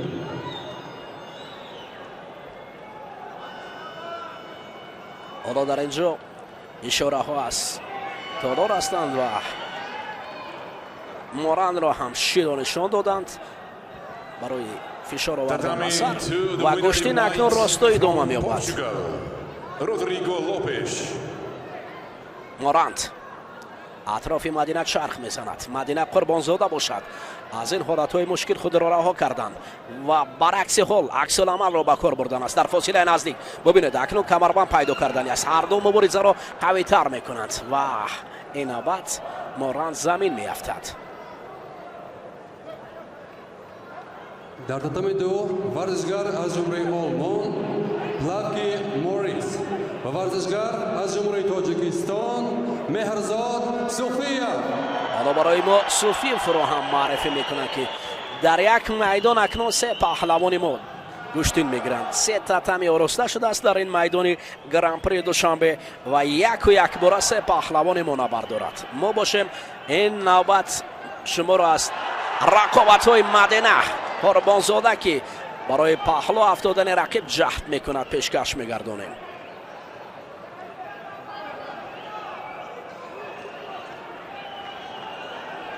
این مدینه خردسال بر مقابل رقیبی 30 سالش نبرد را باز هم با شور و شوق میکند. شیدوی دویم را برای موراند نشان دادند. موراند با شیدو اکنون 2 شیدو دارد. قربانزاده برای پهلو افتادنی مورند کوشش میکند. نوبت دیگر و در حال میخیزد و به مرکز تتمی میآید. اشاره دارم در اینجا که هر لحظه باید مدینه رقیب رو از گریبان زمین افتاد. خیلی جهد میکند این پهلوان نوجوان کشور. جداگی کبود به بر کرده است مدینه و شایسته هنرنمایی میکند. آفرین. مدینه همگی 14-15 سال دارد ولی رقیب 30 سال است. ببینید حالت لا دادن دست. مدینه جهد میکند دست رقیب را گیرد و حالت لا دادن را به کار برد. اکنون دو دستی خود را قلب میاندازد و دست رقیب را رها کردنی میشود. رقیب باشد مورند مستحکم دستی خود را داشته است. اینجا حالت لا دادن دست. حالت لا دادن دست جهد مدینه است. گشته و برگشته دست رقیب را جویو است. رقیب باشد دستش را مستحکم می‌دارد ولی داور این حالت را نظر میکند و برای مدینه مشکل است دست رقیب را راه کردن و مته میگوید افسوس. این حالت خوب بود، حالت زیبا و حالت شایسته بود در اینجا که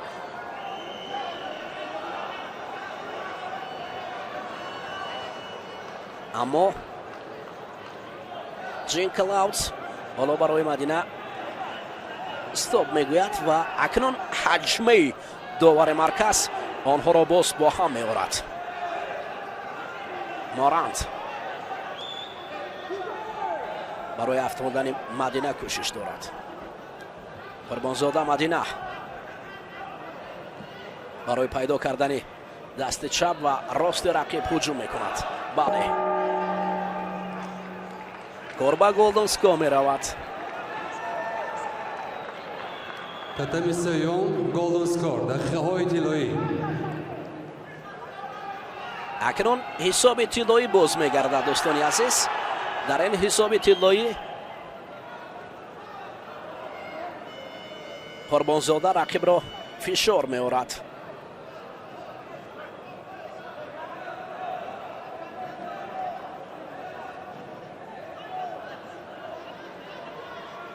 اشاره دارد از سمت دیگر ظفر قربانزاده برای مدینه قربانزاده تو شیوه درست را به کار برد در اینجا موفق گردد. حرکت ها پیوسته از جانب مدینه است.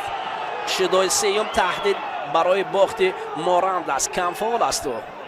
حالت لا دادن دست را اکنون کوشش میکند مدینه. ببینید دست رقیب را چنان مستحکم دارد که رقیب تسلیم شد. آفرین. انا اکنون قربانزاده مدینه بالاخره همان مقصدی که گذاشته بود دست رقیب را لا دادن بود که عالی اجرا کرد. آفرین.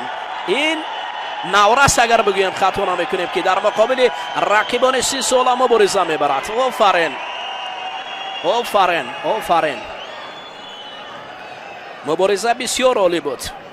مبارزه بسیار عالی و شایسته بود که در دومین نبرد خویش همین پهلوان سبک وزن ما باز هم یاد میگوییم که یاد میارد از شعره همان قهرمان جهانی وزن زیر 48 کیلو دریا بلادید را یاد میارد.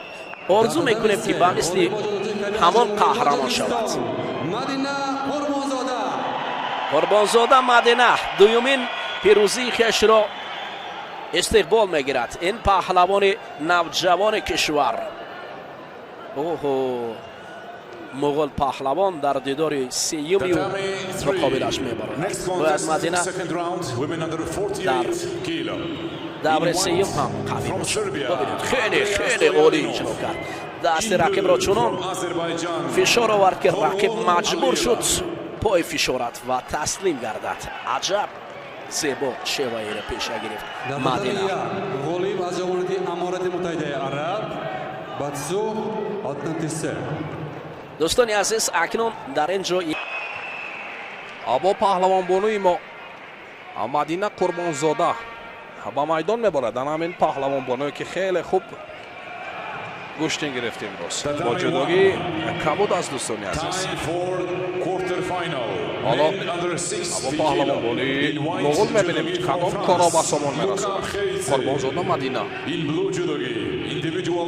در مرحله اول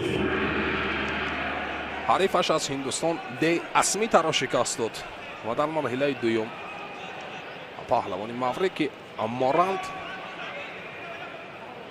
Прескиларо шикаст дод ва дар ин марҳилаи чаҳор якниҳоӣ ҳоло бо паҳлавонбонии муғул идомаи набард мекунад.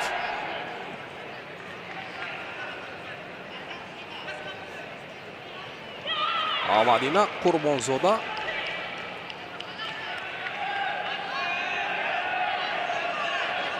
ҳоло дар муқобили ҳарифаш худро канор мегирад, худро дифоъ мекунад.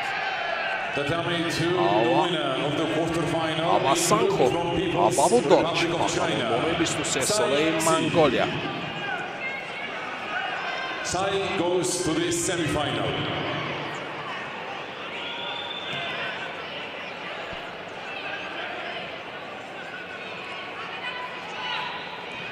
ҳоло хеле эҳтиёткорона бояд гӯштин бигирад Қурбонзода дар муқобили паҳлавонбони муғул, зеро паҳлавонони Монголия ҳам хеле паҳлавонони ботаҷриба ҳастанд. ва Қурбонзода низ дар муқобили ӯ хеле хуб истодагарӣ мекунад, хеле хуб гӯштин мегирад. Бабудорч We have break on tatami 2. Абасанхо Short break on tatami 2. дар замин мехоҳад About 7 minutes. усулҳои партериро иҷро кунад. ба ҳар тараф ҳаво медиҳад паҳлавони моро, паҳлавонбонии Монголия.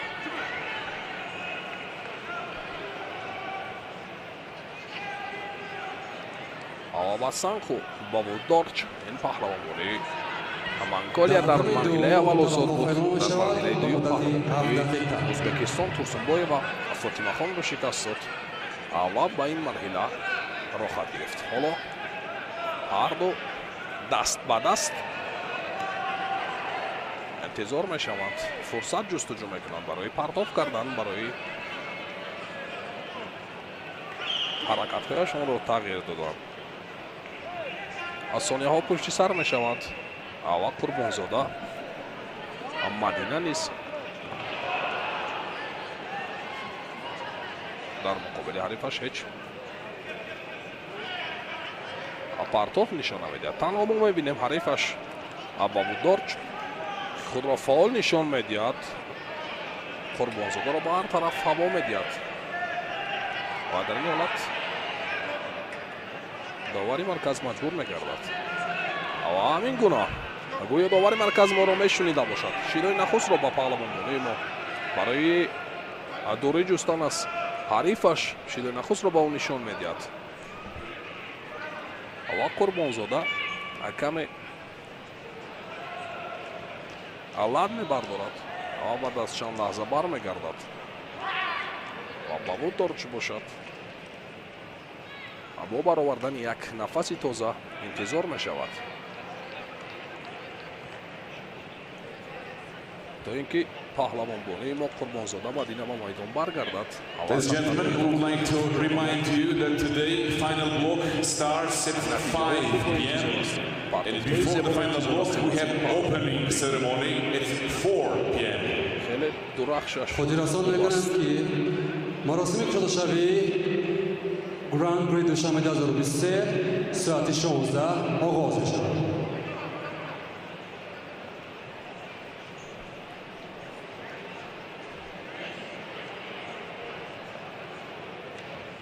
و قسم نهایی باشد ساعت 17 آغاز می شود.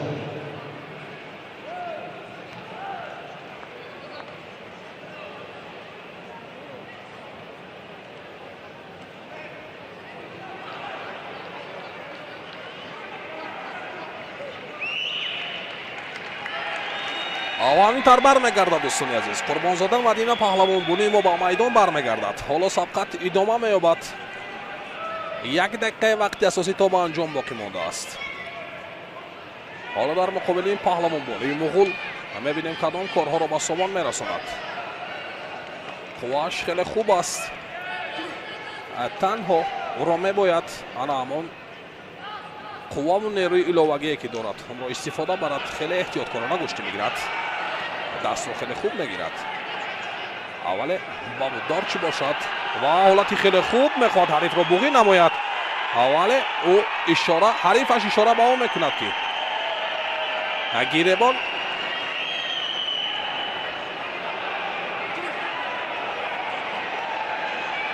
нодуруст нигоҳ медорад гиребонро. аввале сабқат идома меёбад. танҳо бо як шидо муҷозат гардидааст. Қурбонзода Мадина.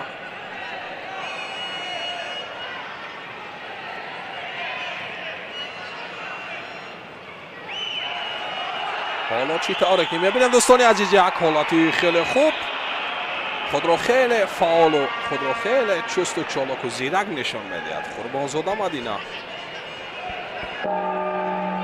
вақт ба поён мерасад дӯстони азиз. 4 дақиқаи асосӣ ба поён мерасад. таваҷҷӯҳ менамоем ба ҳамон ҳолате ки хеле зиракона, хеле ҳушёрӣ худро нишон дод ва кор ба вақти тиллоӣ ба голденсто мерасад.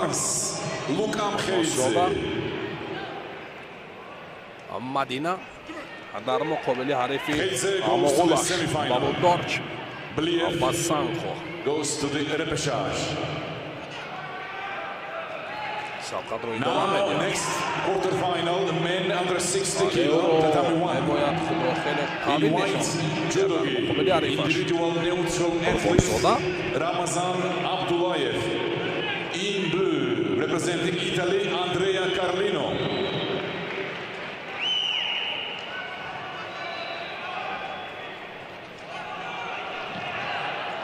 ҳоло имкони хуб барои Қурбонзода. анакнун паҳлавонбонуни мо низ метавонанд дар чунин мусобиқаҳо иштирок намоянд ва парчами кишвари моро баланд бардоранд. дар баробари мардҳо акнун монтахаби бонувони мо низ метавонанд дар чунин мусобиқаҳо иштирок намоянд ва парчаму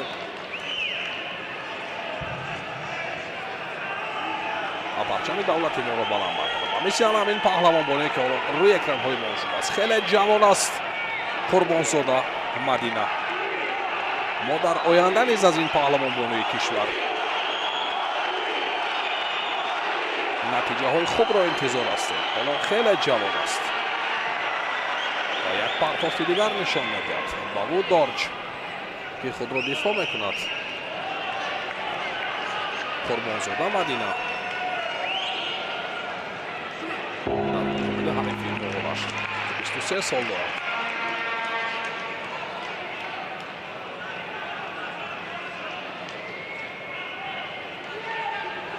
хастагиашро набояд нишон медиҳад дар муқобили ҳарифаш. Мадина Қурбонзода. Tatame won the winner of the quarterfinal in white judogi. Individual neutral athlete садо баланд мекунад ва мухлисони гӯштини ҷудо ба хотири Қурбонзода Мадина to the semi-final. садо Carlino баланд of Italy мекунад. in the repechage. або баровардани як нафаси тоза Қурбонзода. Time for Мадина паҳлавонбони мо repechage. сабқатро Men идома медиҳад. under мураббияш 60 аст kilo. кунҷи гелеми марказӣ татами дуюм сабқати шогирдашро назорат мекунад. боҷудоҷии сафед аз ҷумҳурии Тоҷикистон Муҳаммад Солеҳ Қувватов. хеле хуб гӯштин мегирад. варзашгар боҷудоҷии кабуд ҳарифаш аз ҷумҳурии нест. Португалия Бабудорч Лопес Родриго Коста. хеле хаста ба назар мерасад, вале бо як суръати хеле баланд гӯштин мегирад, вале мутаассифона таслим мегардад паҳлавонбони Қурбонзода Мадина. Бабудорч Басанхо тавонист паҳлавонбонии моро татами се ва усули буғӣ кардан шикаст бидиҳад. Монголия Басанху Бабудорч ва варзашгар аз ҷудоги кабуд аз ҷумҳурии Сербия Андрея Стоҷадинов. Андрея Стоҷадинов акнун дӯстони азиз бар муқобили паҳлавонбонои мо Мадина Қурбонзода дар рақобатҳои тасаллубахш ба майдон меборад. акнун дӯстони азиз Стоҷадин Андрея 22 сол дорад паҳлавонбони Сербия. Ава паҳлавонбони Мадина Қурбонзода ҳоло хеле хуб гӯштин мегирад дар рақобатҳои тасаллубахш. Акнун хеле ҳолати хатарнок барои паҳлавонбони мо. Стоҷаддинов, Андреа, ҳолати асекоми барои паҳлавонбони Сербия. Ва паҳлавонбони мо дигар худро ҳеҷ ба ҳеҷ тарафе ҳаво дода наметавонад, зеро хеле мустаҳкам ҳарифро дар замин маҳкам нигоҳ доштааст. Акнун дӯстони азиз, паҳлавонбонои мо аз татами се ғолиб аз ҷумҳурии Сербия медалҳои Андреа Стоядинов ба дарёфти медали биринҷи роҳ меёбад. гран-при душанбе маҳрум мегардад ва ин паҳлавонбонои Сербия Стоҷаддинов, Андреа барои ба даст овардани медали биринҷӣ эдомаи набард мекунад. Дубора таваҷҷӯҳ мекунем ба ҳамон ҳолате ки паҳлавонбонои мо дигар ҳеҷ кореро ба анҷом расонида натавонид.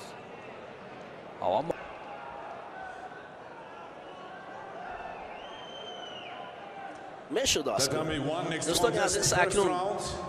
инҷо Men барои мо under 60 иваз kilogram category. мегардад. In Татами white, judogi, мо меравем ба individual набарди neutral бонувони вазни athlete.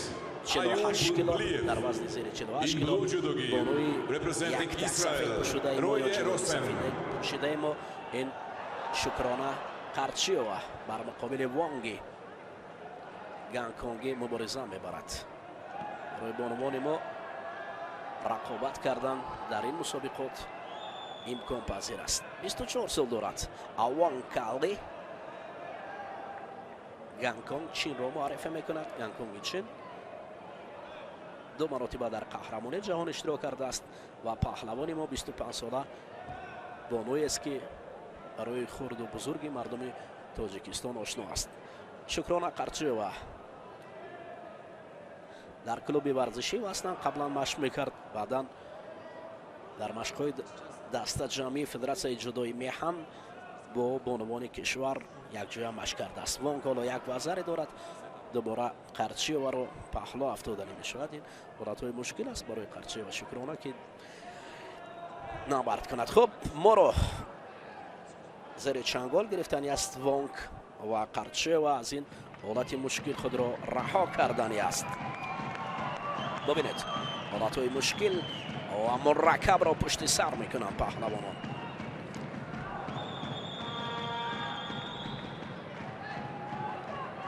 вақтро аз даст надиҳем паҳлавонони азиз.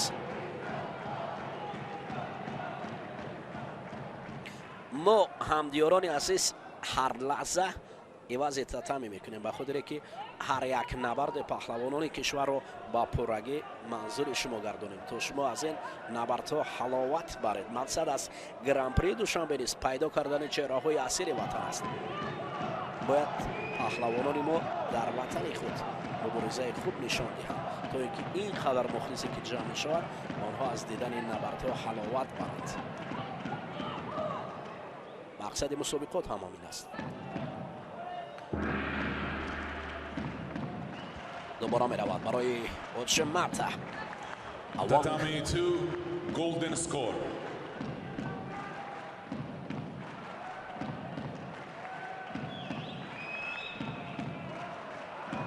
наздик барои Қарчиёва буд, то Вазаре рақибро автомат метавонист ки ин Вазаре ӯро барои набардҳои минбада барад. хуб, Вонг бошад худро замин меафтонад. шикам паҳлавони 25 солаи мо Шукрона бо як вазари аз рақиб қафо аст.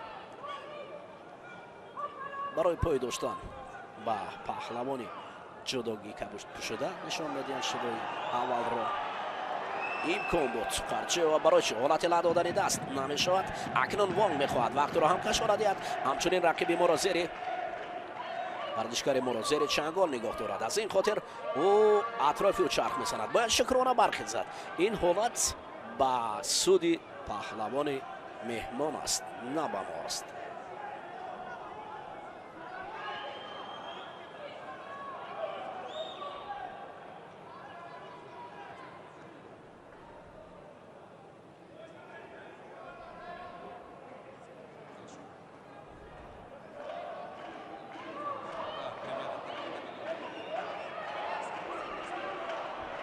ادامه نبرد.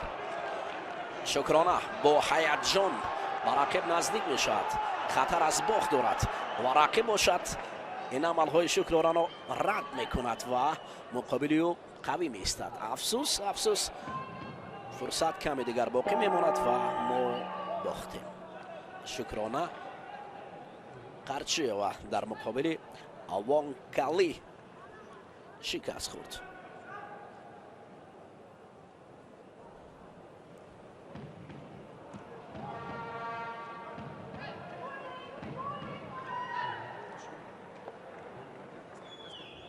یک дар وزر татами се ғалаба кардан варзишгар аз ҳонконг Ован Кали. جداگی کباب پوشیده رو در اینجا غالب نشان داد.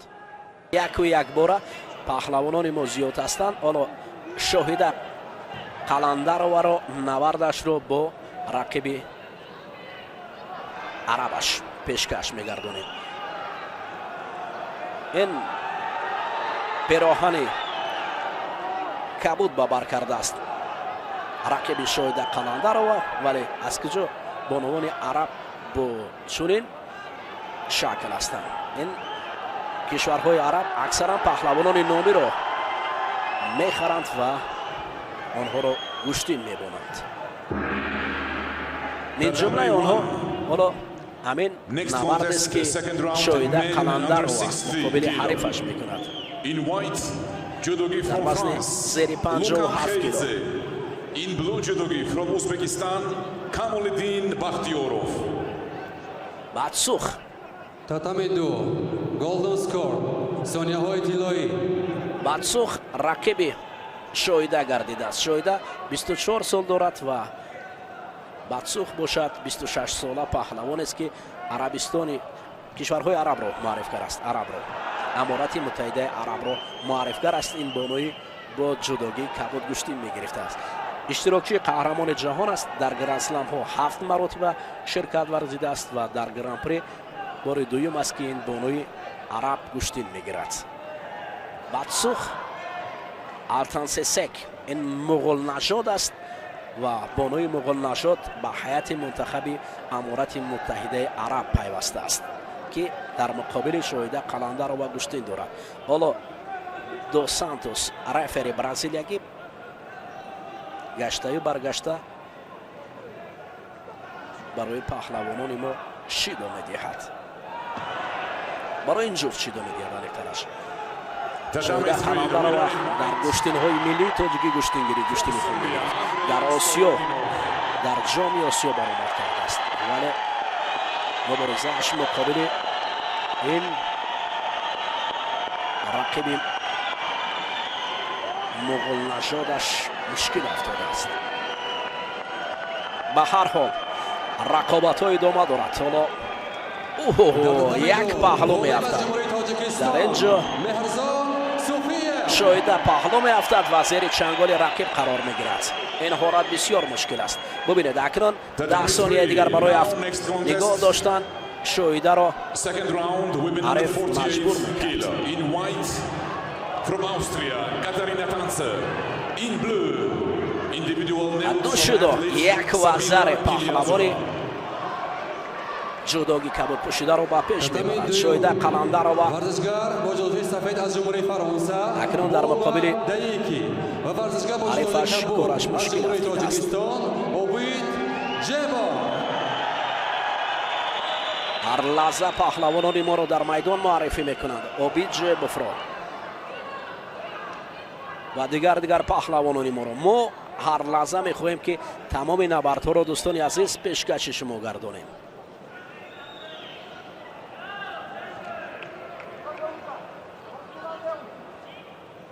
сӯх акнун чанд дақиқаи дигар, камтар аз 2 дақиқаи дигар дар ихтиёр дорад то ин ки ғолибияти навбатии хешро истиқбол гирад. дос сантос лаҳзае онҳоро мате гуфт ва баъдан амр барои ҳаҷмӣ кард. қаландарова паҳлу афтиданаш як бор буд ва дуюмбора ҳоло дар муқобили ҳарифаш бисёр мушкилӣ дорад.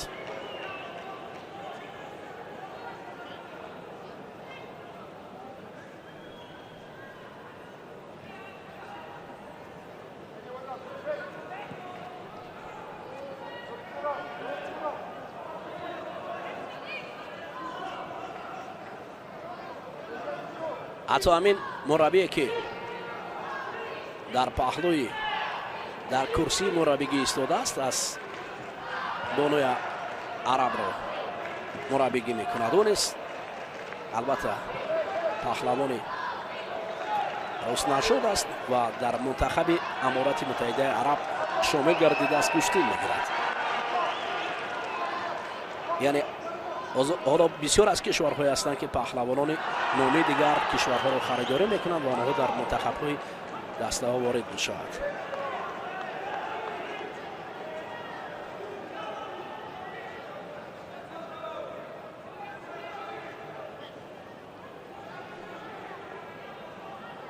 و از مشکل تر می شود برای شاهد قلندر و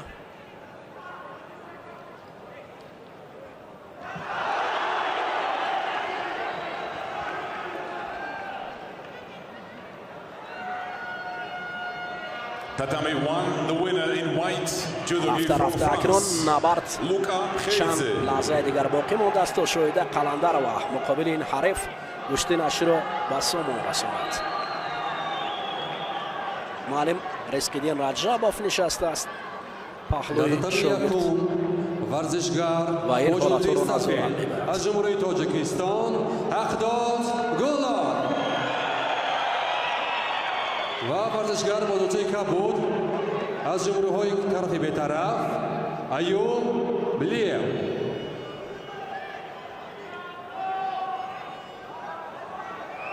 نه هجوم های نوبتی شاهد قلندر و هیچ نتیجه نمیدهد دوستان عزیز و باخت در این دیدار. اکنون دوستان عزیز میرویم به تماشای نبرد مردان.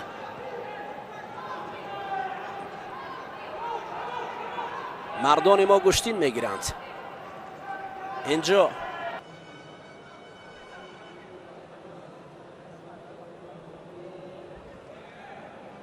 Now on tatami 1, next contest. First round, men under 66 اکنون دوستان عزیز میرویم هر لحظه به ادامه نبردها، مخصوصا نبردهای مردان و بانوان در مرحله های دوم. مرحله های دوم نیز رفته رفته در اینجا پای هم اجرا می شود. ما در حال اولین پرتابی رو دیدیم که گلبای و فضیلت از دست رقیبش با تخت پشت می افتید. این حالت ها می شود. گلبای رو لازم است که در گشتین جدا بیشتر و بهتر مشق کند. حالا منتخب بانوان کشور لازم است که خوبتر و بهتر مشق کنند. این اولین حالتی بود که کس از دیدنش در حیرت می افتید. خب دوستان عزیز اکنون بعد از این دیدار من باوری دارم که مخلصان اکنون میخواهند که گشتن خوبی پهلوانان ما را بینند. حالا ما داریم پهلوانان خوب برای برآمد کردن در اینجا آماده هستند که هنوز هم نشان دهند. اینجا میرویم به نبرد نوبتی پهلوان دیگر ما، بانوی دیگر ما. این اهلی است که از علیو با یک و زر رو به باخت است.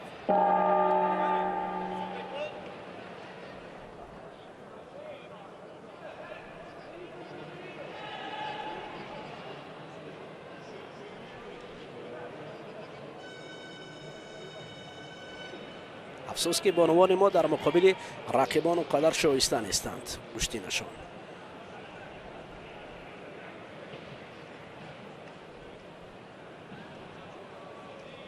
در تاتمی 3 غالب از جمهوری مردمی چین لوی ینگوی. حالا بانوان ما را لازم است که باید بیشتر و بهتر مشق کنند برای برآمدن در چنین مسابقه ها. باید البته قوی و قادر باشند. حالی حاضر می رویم همگیاران عزیز. Next contest, first round, women under 52 kilo. In white, judogi representing Hong Kong, China, Sui Shuki. In blue, representing Israel, Yarden Rab. همگیاران عزیز اکنون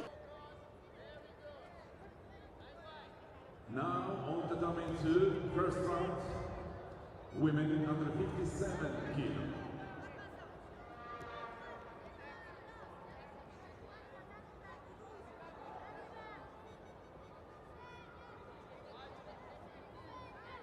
Departamento دروازه پنجاه هم بیزبانوها ورزشگران جلوی طرف سینیا نلیتسکایا و ورزشگر بودجوی کبود از جمهوری تاجیکستان فضیلت گلبایeva.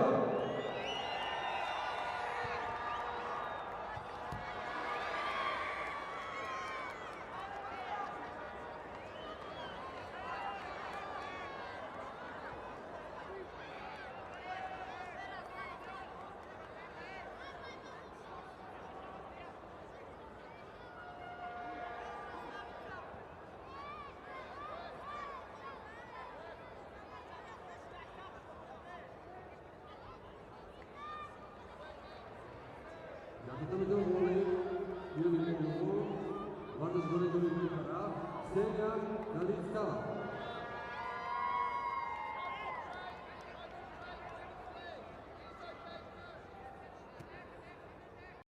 دوباره توجه میکنیم به نوارهای تکراریه که چگونه حریفش رو توانست ورزشگر از همین جمهوری پارتوفتی تاجیکستان زیبا امومعلی نشان میده. نورعلی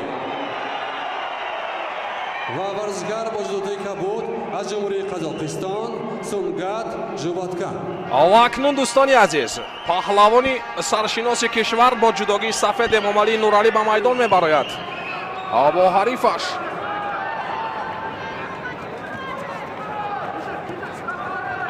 ژوباتکان که در حال با هجوم میگذرد امومعلی نورعلی. پهلوانی ما برنده مدال طلایی گرند اسلامی تاشکند امومعلی نورعلی با حریفش نوبت دیگر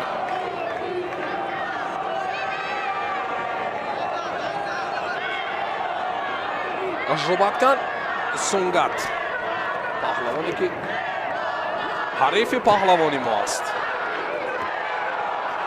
قهرمان مدال طلایی چمپیونات جهان گویاکیل بین نوراسان سال 2022 امومعلی نورعلی و حریفش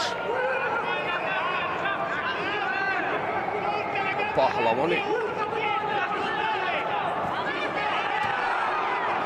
قزاقستانی که حالا در مقابل پهلوانی ما ادامه نبرد میکند. ژوباتکان خیلی آرامانه گشتین میگیرد در مقابل پهلوانی ما.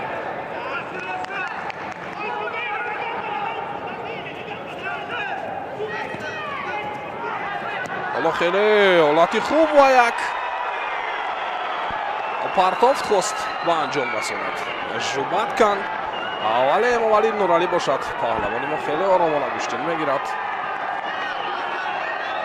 مرحله دوم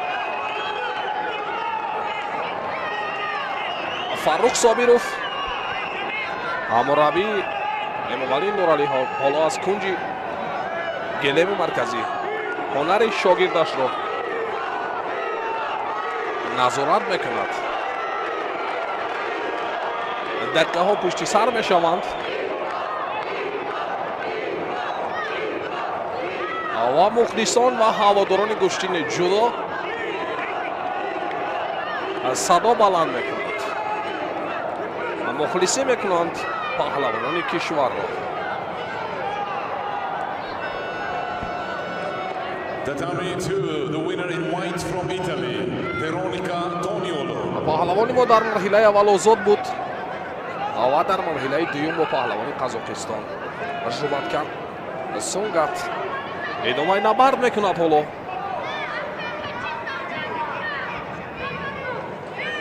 Tatami 2, next contest, second round, women under 57 kilo. In white from Uzbekistan, Shukurjon Aminova. In blue from Germany, Jana Ziegler.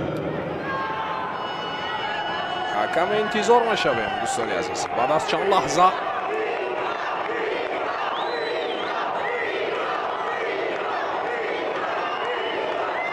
ادامه میدیم در دو پهلوان صبر کنید.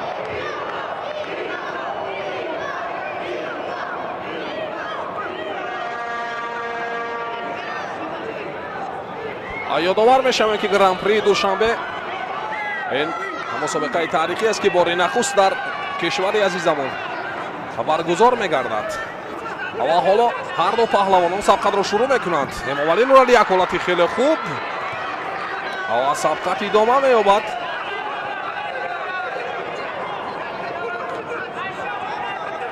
سونگات جوبارخان پهلوانی 25 ساله قزاقستان این حریف پهلوانی ما.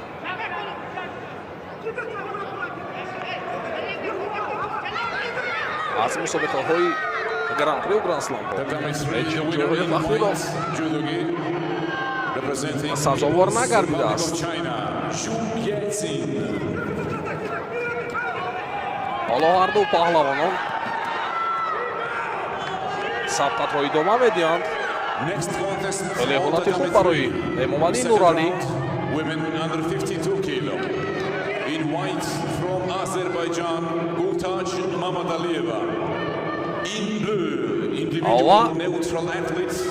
کمی هم خسته به نظر میرسد. ژوباتکان نوبت دیگر خیلی امکانی خوب و حالتی خطرناک برای امامعلی نورالی نمیخواهد همون مدالی این مسابقات گران پری دوشنبه را از دست میدهد.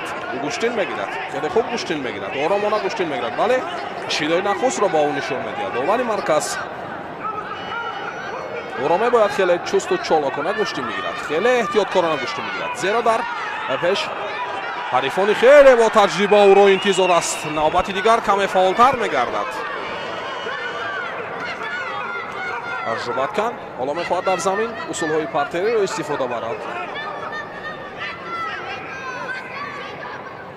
در مقابل پهلوانی خیلی هم جوانی پهلوانی 21 ساله که با جداگی سفید است امامعلی نورالی.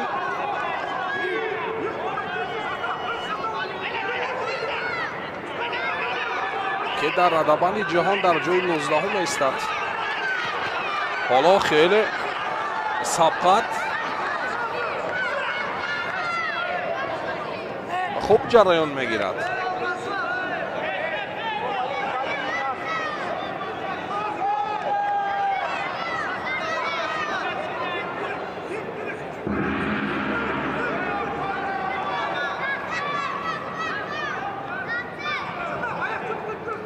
سه دقیقه وقتی اساسی پشتی سر می شود. حالا امامعلی نورالی با یک شیدا مجازات گردیده است از جانب داور مرکز فاروق صابیروف. مربی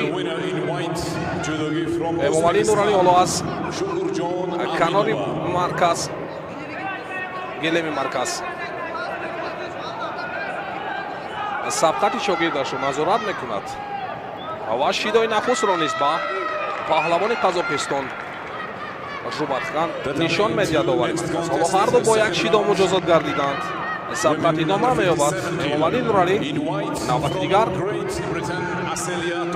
خیلی مستحکم میگیرد. هر دو دستی حریف را امکانی خوب دارد برای پرتاب کردن. حالا امکانیت یک پرتافتی خیلی خوب نشان میدهد ولی خود را در حال کنار میگیرد. پهلوان قزاقستان ژوباتکان از سونگات خود را کنار میگیرد. حالا دوباره توجه میکنیم به حالتی که پرتاف کرد، قریبگیری میکرد با همون امتیازی و زری. ولی حالا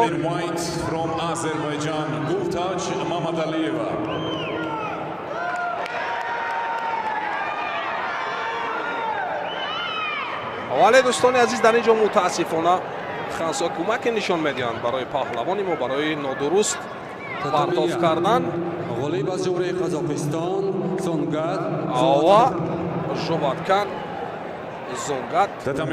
حالا دوباره توجه میکنیم با همون پرتافتی که امامعلی نورالی پرتاف کرد و سراول سرش را بر زمین موند و بعد پرتاف کرد. در این حالت داور مرکز او را از میدان مرکزی خارج نمود. از جمهوری تاجیکستان پیروزجان نیمایزاده. ورزشگر از جمهوری ازبکستان بوبور حاجیев.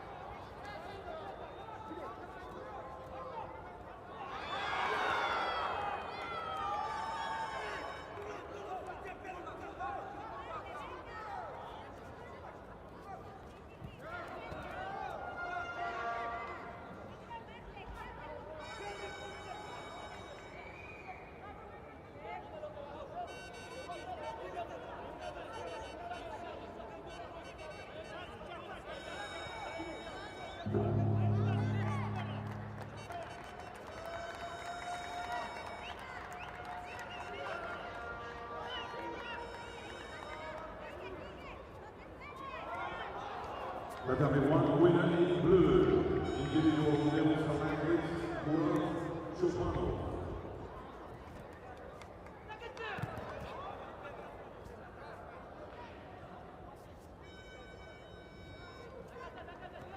Tatami 3 winner in blue, individual medal from athletes, Ksenia Danilovich.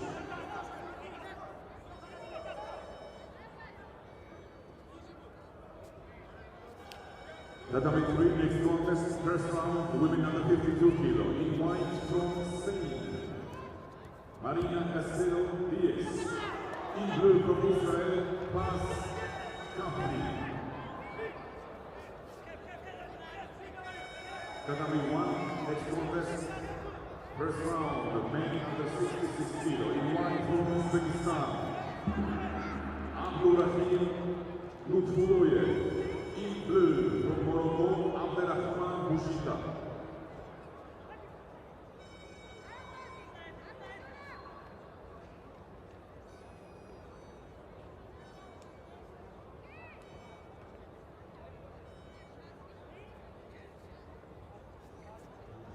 На татами дойдем от жюри Узбекистан Бобур Ваджиев.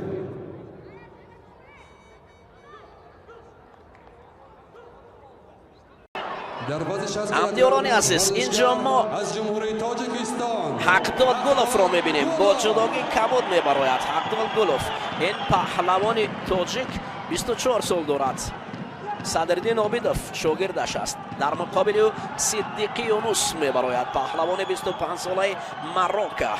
این پهلوانان هر دو در مسابقات بین المللی نشانه های بلند ندارد. پهلوان مراکه باشد، مراکش از مسابقات اوپن میگویند شده قطعوی نشان طلا دارد ولی از گران پری از گران اسلام به نشان است. بر مقابل حقداد گلوف قهرمان تاجیکستان در وزن زیر 60 کیلو تازه قهرمان تاجیکستان است. این پهلوان در کلوب ورزشی صدردین عابدوف مشق ورزی میکند و حالا بعد از مشق‌های دست جمعی که از جانب فدراسیون جدوی میهم بود در وزن تا 60 کیلو نبرد میکند.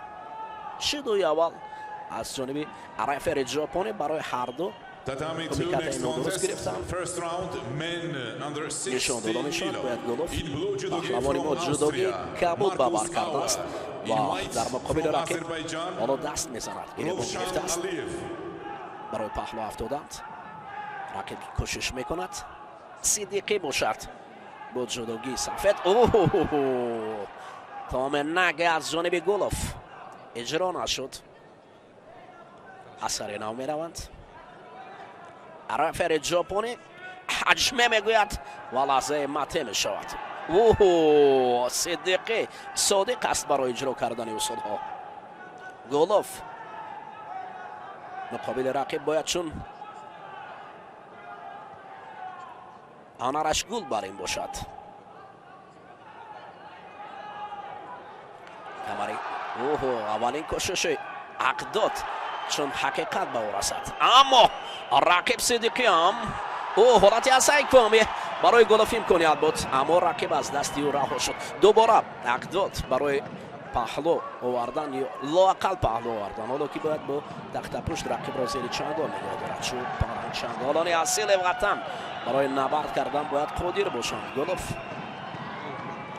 aqdod gulov in pahlavoni тоза қаҳрамони тоҷикистон аст ки дар гӯштинҳои миллии тоҷикӣ гӯштингирӣ ҳам набард мекунад. шудои дуюмро барои сидиқӣ ғайриқоида доштан нишон медиҳад рефери. ҳоло гулов имконият дорад як бори дигар ҳуҷум дар пай ҳуҷум кунад то ин ки муваффақ шуд барои хансоки маки рақиб, аммо расидан ба хансоки маки бояд ҳунари шоистаро нишон дод. орзуҳои деринаи мо акнун пеши назар аст. дӯстони азиз, он орзуе мекардем аз гран-при, аз гран-сламҳо акнун иҷро мешавад. мо набарди паҳлавонони ватаниро дар ватан мебинем. гулов сари китф мекунад, тариқи гиребон боқӣ мекунад дар ин ҷо. aqdod gulov қадам ба қадам ба пеш меравад. ҳуҷумҳояш хуб аст.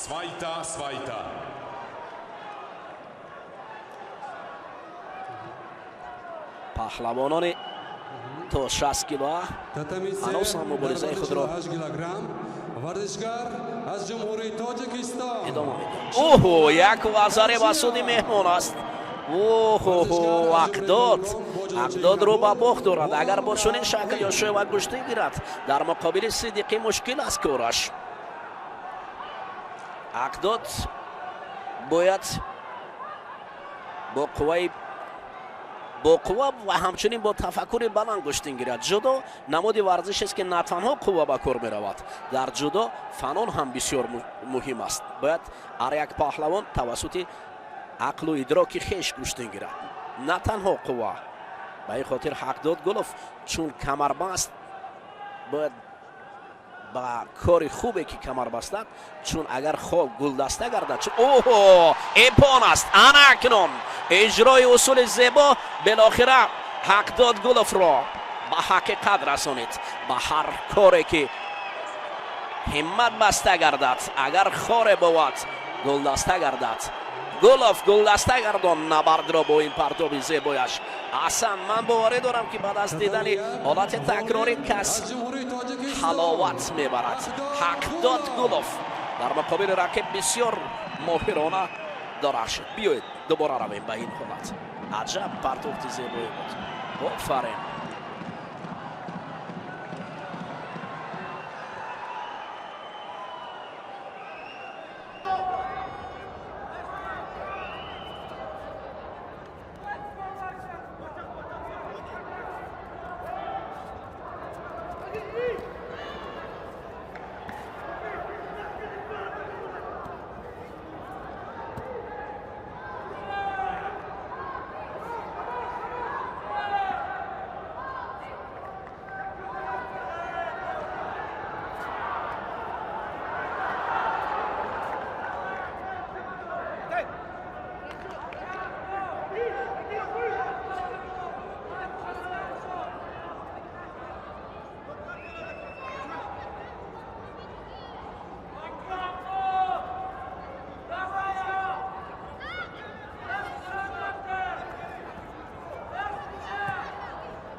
Tatami 3 goals scored.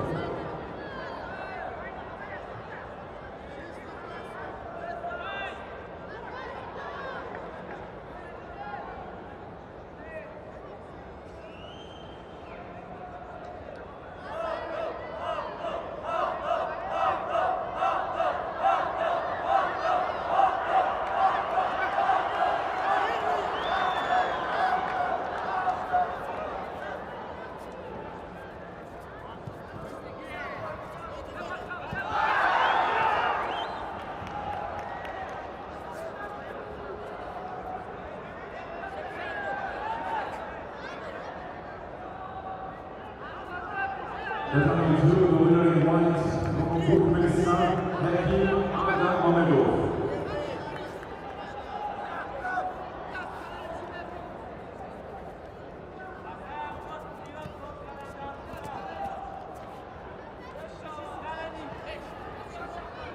Next contest, second round, the men under 66 kilo. In white, judogi from Spain, Adrian Neko. In blue, from Uzbekistan, Mohur Bashirev.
Tatami 2, the winner in white from Spain, Adrian Neko.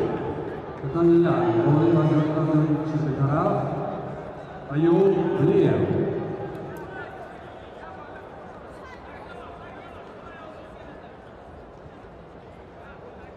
میرویم با شرح نبرد نوبتی پهلوان امیدبخش کشور جیبوف میبراید. دوستان عزیز، وزن بالاتر میرود، وزن زیر 66 کیلو پیشکشی ما میگردد. جیبوف با پهلوان یکتک کبود پوشیده از تیم بیطرف میسیرف کشتی میگیرد. جیبوف رو ما فراموش نمیکنیم که این پهلوان نامدار وطن در مقابل قهرمان بازی های المپیک چگونه درخشیده بود. اگر جیبوف همون هنر پیشتره خود را نشان دهد، پس امروز پهلوان خوب محسوب خواهد شد. اسماعیل میسیرف 23 سال دارد. این پهلوان همچون تیمی بیطرف در اینجا شرکت می‌ورزد. از کشور روسیه است. از گرند اسلم نشان نقره دارد.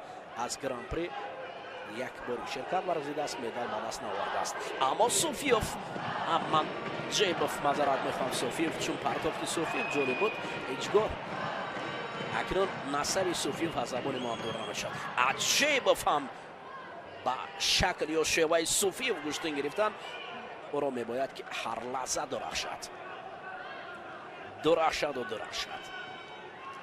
میسیرف روبروی ایستاده است.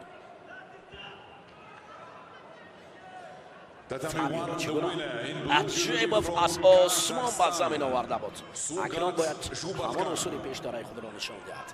تا هنوز هم در سامانه ها این پرتافت جیبوف را مردم محاکمه میکند که عجب پرتابی بود که قهرمان المپیک از دست این ورزشکار ما از آسمان به زمین آمد. اما جیبوف در مقابل رقیب همه را کوشش میکند.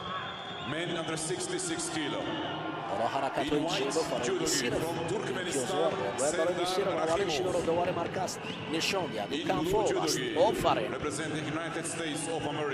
گویا ما رو دوار نشانده باشد. اکنون این است در حالی که کمفور باشد. پس شیده. جیبوف анамон усул ро ба кор бурд ва рақибро ба тахтапуш. инҷо баръакси ҳол омад. ҷебов имкон дошт, месеров омад. хуб дубора мебинем. бубинед ҷебов хеле хуб партоф аст, аз тарафи ҷебов аст. барои чӣ табло иҷтибоъ мекунад? бале, дуруст аст. ҷебов белохира рақибро аз осмон ба замин овард. офарин. ҷебов акнун ҳамон усуле ки дар муқобили фабио истифода бурда буд, дубора ӯро муваффақ мегардонад. дар даври аввал ҳамон усули хирс доштан аст ки он усулро ҷебов бисёр ҳам зебоиш истифода мебарад. аҷаб зебост. ваҳ ваҳ ваҳ бубинед. месеров ҳатто фурсат наёфт. ду тараф назар мекунад. аз ин партоф дар ҳайрат буд. Tatami 2, next contest, first round, men.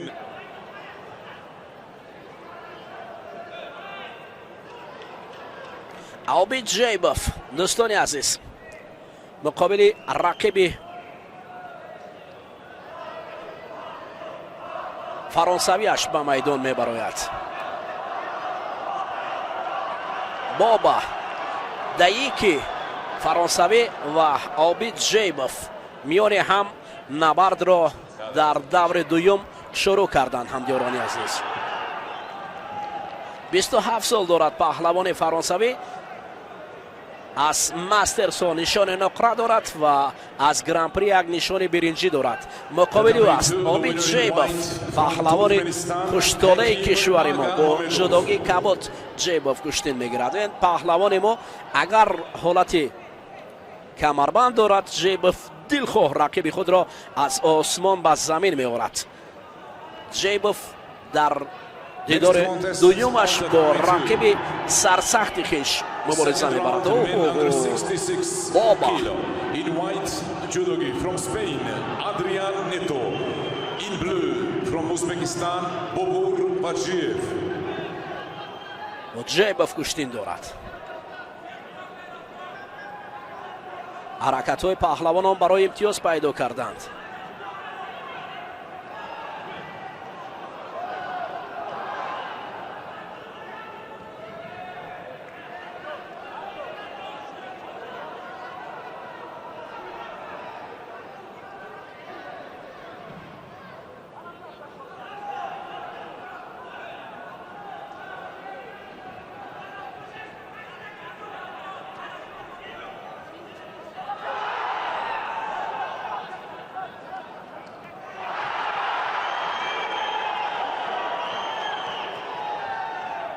бори дигар акнун ҳаракатҳо аз ҳарду ҷониб. ҷейбов ҳам куштин гирифтанро пеша кардааст.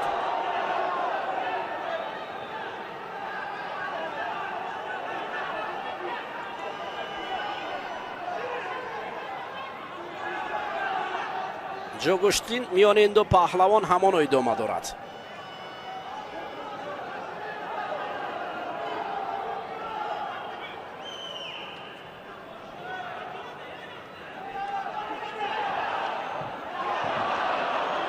кор дар замин аст.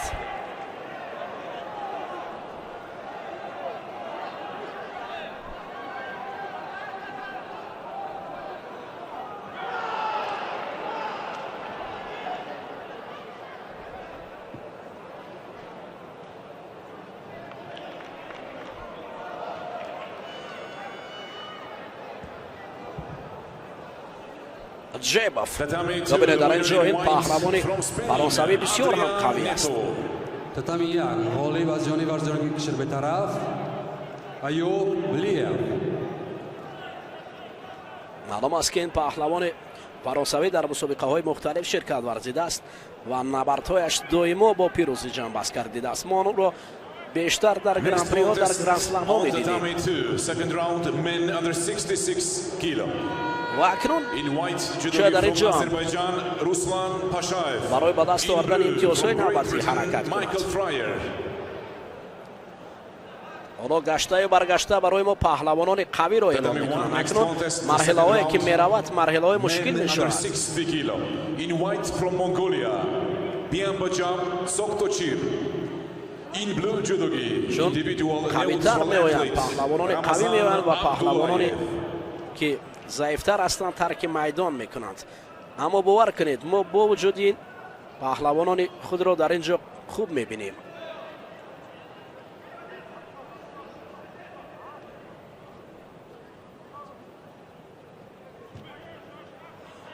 ما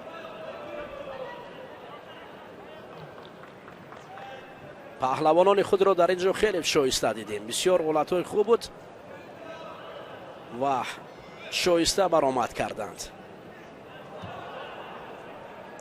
مخصوصا جیبوف دیدار اولش بسیار عالی جان بست کردید. حالا در دور دویم هم من باوری دارم که جیبوف چون پیشتره گشتین خوب میگیرد و برای کل مردم پیروزی میآورد. آخر نبرد جیبوف نبرد شایسته است.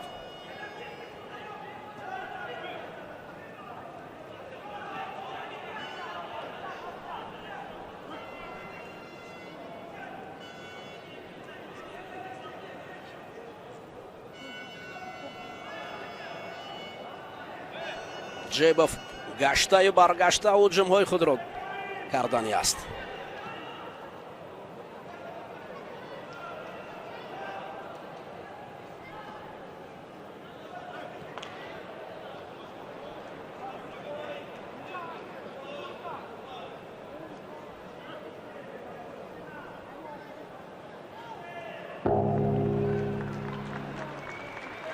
اکنون نبرد در گلدن سکو دوستان عزیز میان جیبوف و رقیب فرانسویش ادامه می‌یابد.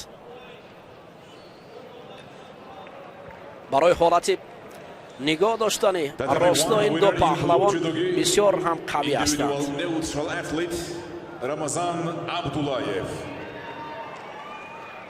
Tatami 3, next contest, second round, women under 52 kilo.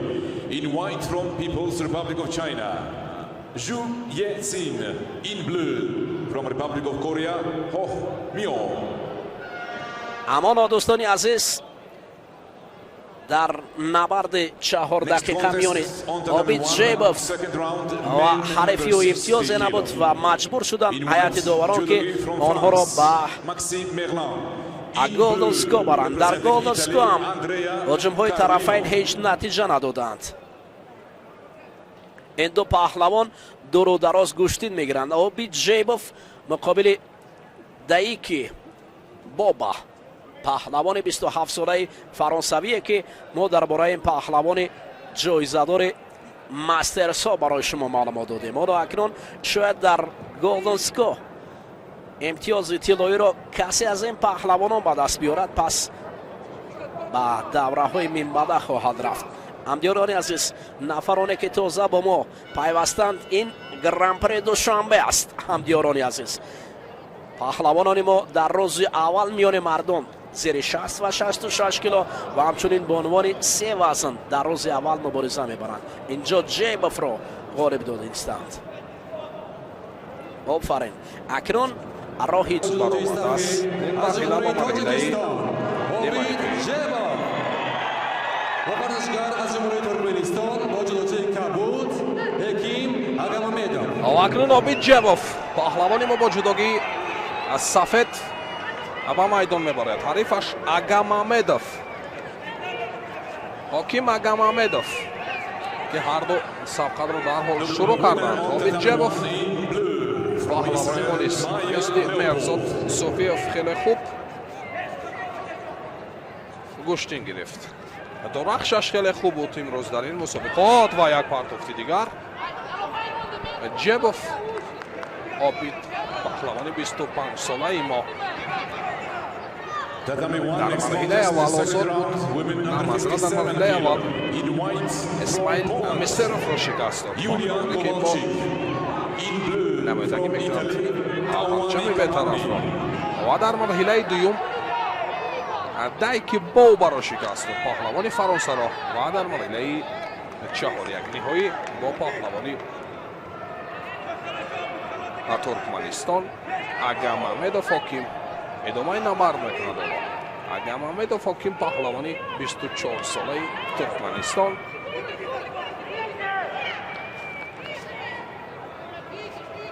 دستاوردهایش نه آنقدر دستاوردهای شایان را سزاوار گردیده است. حالا در مقابل پهلوانی ما جبوف و یک پرتافتی خیلی هم زیبا دوباره نشان میدهد جبوف. حالا همین پرتافته که اوچیماتا در سطحی خیلی خوب اجرا میکند. جبوف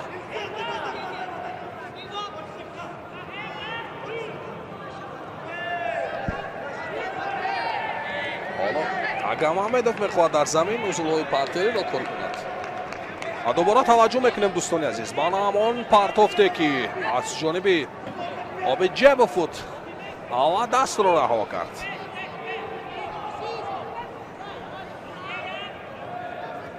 агамамедов низ дар муқобили паҳлавони мо хеле хуб гӯштин мегирад. танҳо 1 сол хурдтар аст аз обиҷебов. 2 дақиқаи вақти асосӣ пушти сар мешавад ва шидои нахустро довари марказ нишон медиҳад. ма паҳлавони туркманистон агамамедов ҳоким ва сабқат идома меёбад дӯстони азиз. ҳоло навбати дигар гиребонро хеле мустаҳкам мегирад ҷебов. ҳарифаш худро канор мегирад аз анамин партофтҳои зебое ки нишон медиҳад. гаштаю баргашта хело ҳам ҳаракату партофтҳои зебо нишон медиҳад. ҷебов бо як шидо муҷозот гардидааст паҳлавони туркманистон.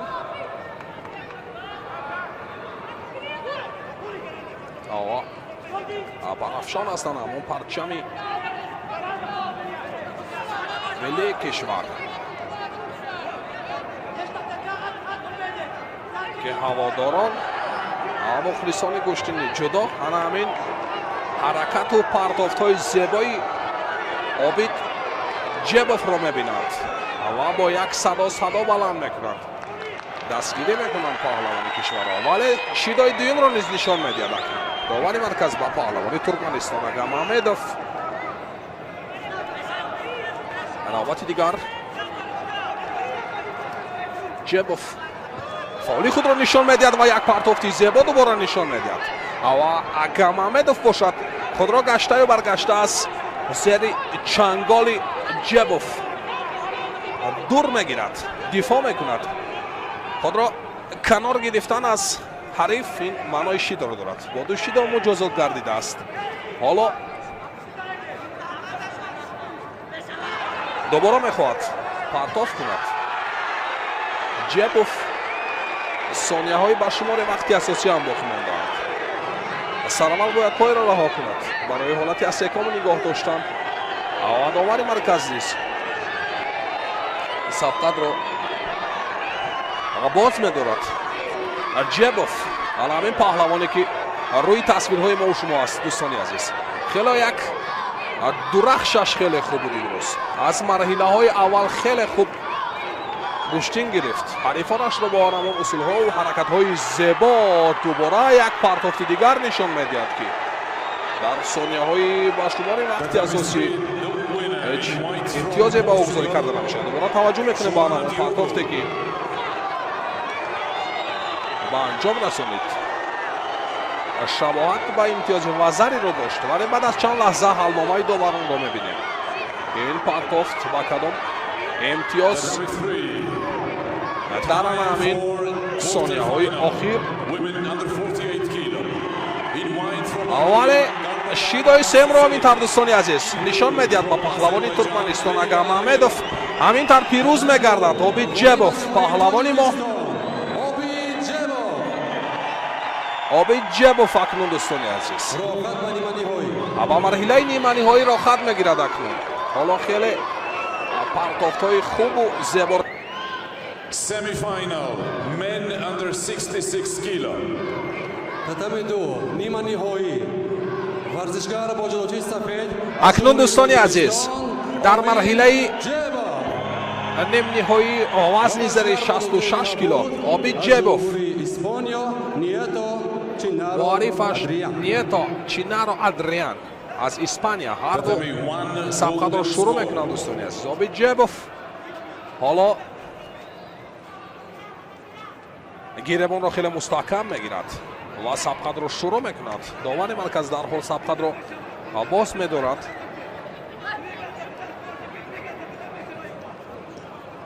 ва Обиджебов низ хеле хуб гӯштин гирифт имрӯз.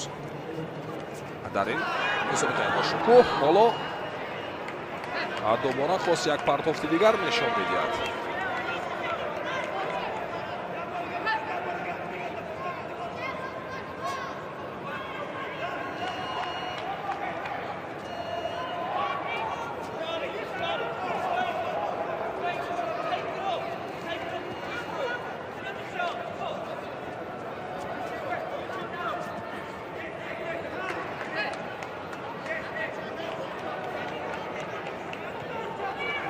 Джебов Обид, дӯстони азиз, дар марҳилаи аввал Мисиров Исмаилро шикаст дод. Ҳоло дар марҳилаи нимниҳоӣ бо паҳлавони Испания Нието Чинаро Адриан идомаи набард мекунад ва як партофт аз ҷониби Нието Чинаро буд ки ин ҳам ба ҳеҷ имтиёз. ҳоло дубора таваҷҷӯҳ мекунем ба ҳамон партофте ки аз ҷониби паҳлавони Испания буд. ҳоло доварони марказ ва доварони кунчӣ халномаи ин партофтро мебаранд. баъд аз чанд лаҳза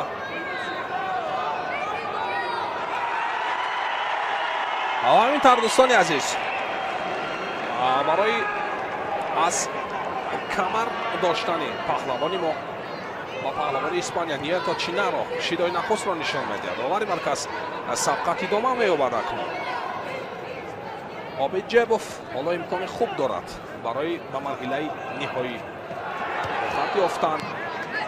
ҳоло мебояд танҳо чусту чолокии худро нишон бидиҳад. танҳо хеле эҳтиёткорона гӯштин мегирад. Обиджебов хеле имкони хуб дорад барои ба марҳилаи ниҳоӣ баромадан. ва довари марказ сабқатро боз медорад. ва шидои нахустро ба паҳлавони мо Обиджебов нишон медиҳад ва шидои дуюмро ба паҳлавони Испания Нието Чинаро нишон медиҳад. ҳоло аз ҳамон усулҳое ки гаштаю баргашта эҷро мекунад Обиджебов мо интизори ана ҳамон усулҳову партофҳои зебои ҷавон ояндадори кишвар интизори ана ҳамон партофҳои зебо ҳастанд. Нието Чинаро мехоҳад аз замин кор кунад, вале Джебов ба ӯ имкон намедиҳад.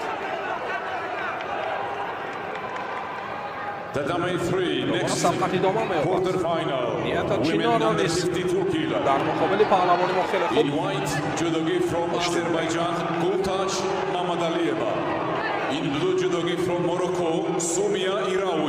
ҳарду хеле бо суръат бо як суръати баланд гӯштин мегиранд.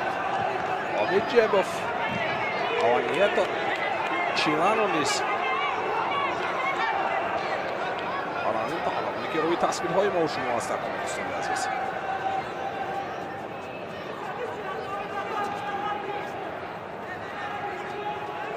хеле бо суръат ва бояд нагузорад ба ҳарифаш ки чунин партофтро нишон медиҳад. Джебов низ хуб дарк намудааст. ҳаракату партофтои ҳарифашро хеле хуб дарк намудааст. хеле хуб дифоъ мекунад. ӯро мебояд танҳо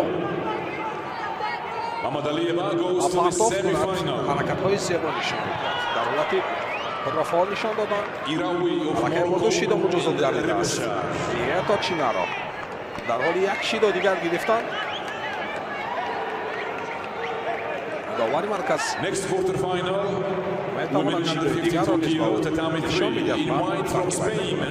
вале ҳоло вақти зиёд аст. танҳо вақт бояд. ва дубора як ҳолати хеле хуб буд барои Обиджебов.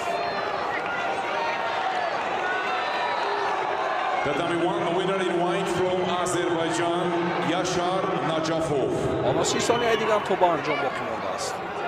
Najafov goes to the semi-final. Джебов дубора партофти зебо нишон медиҳад. Tatami 1 next quarter final, women under 57 kilo. In white Эстонияи from дигар Greece боксонда representing Астобан Ҷомӣ. in blue Ал from вақти Israel, асосӣ. Maria Leopold.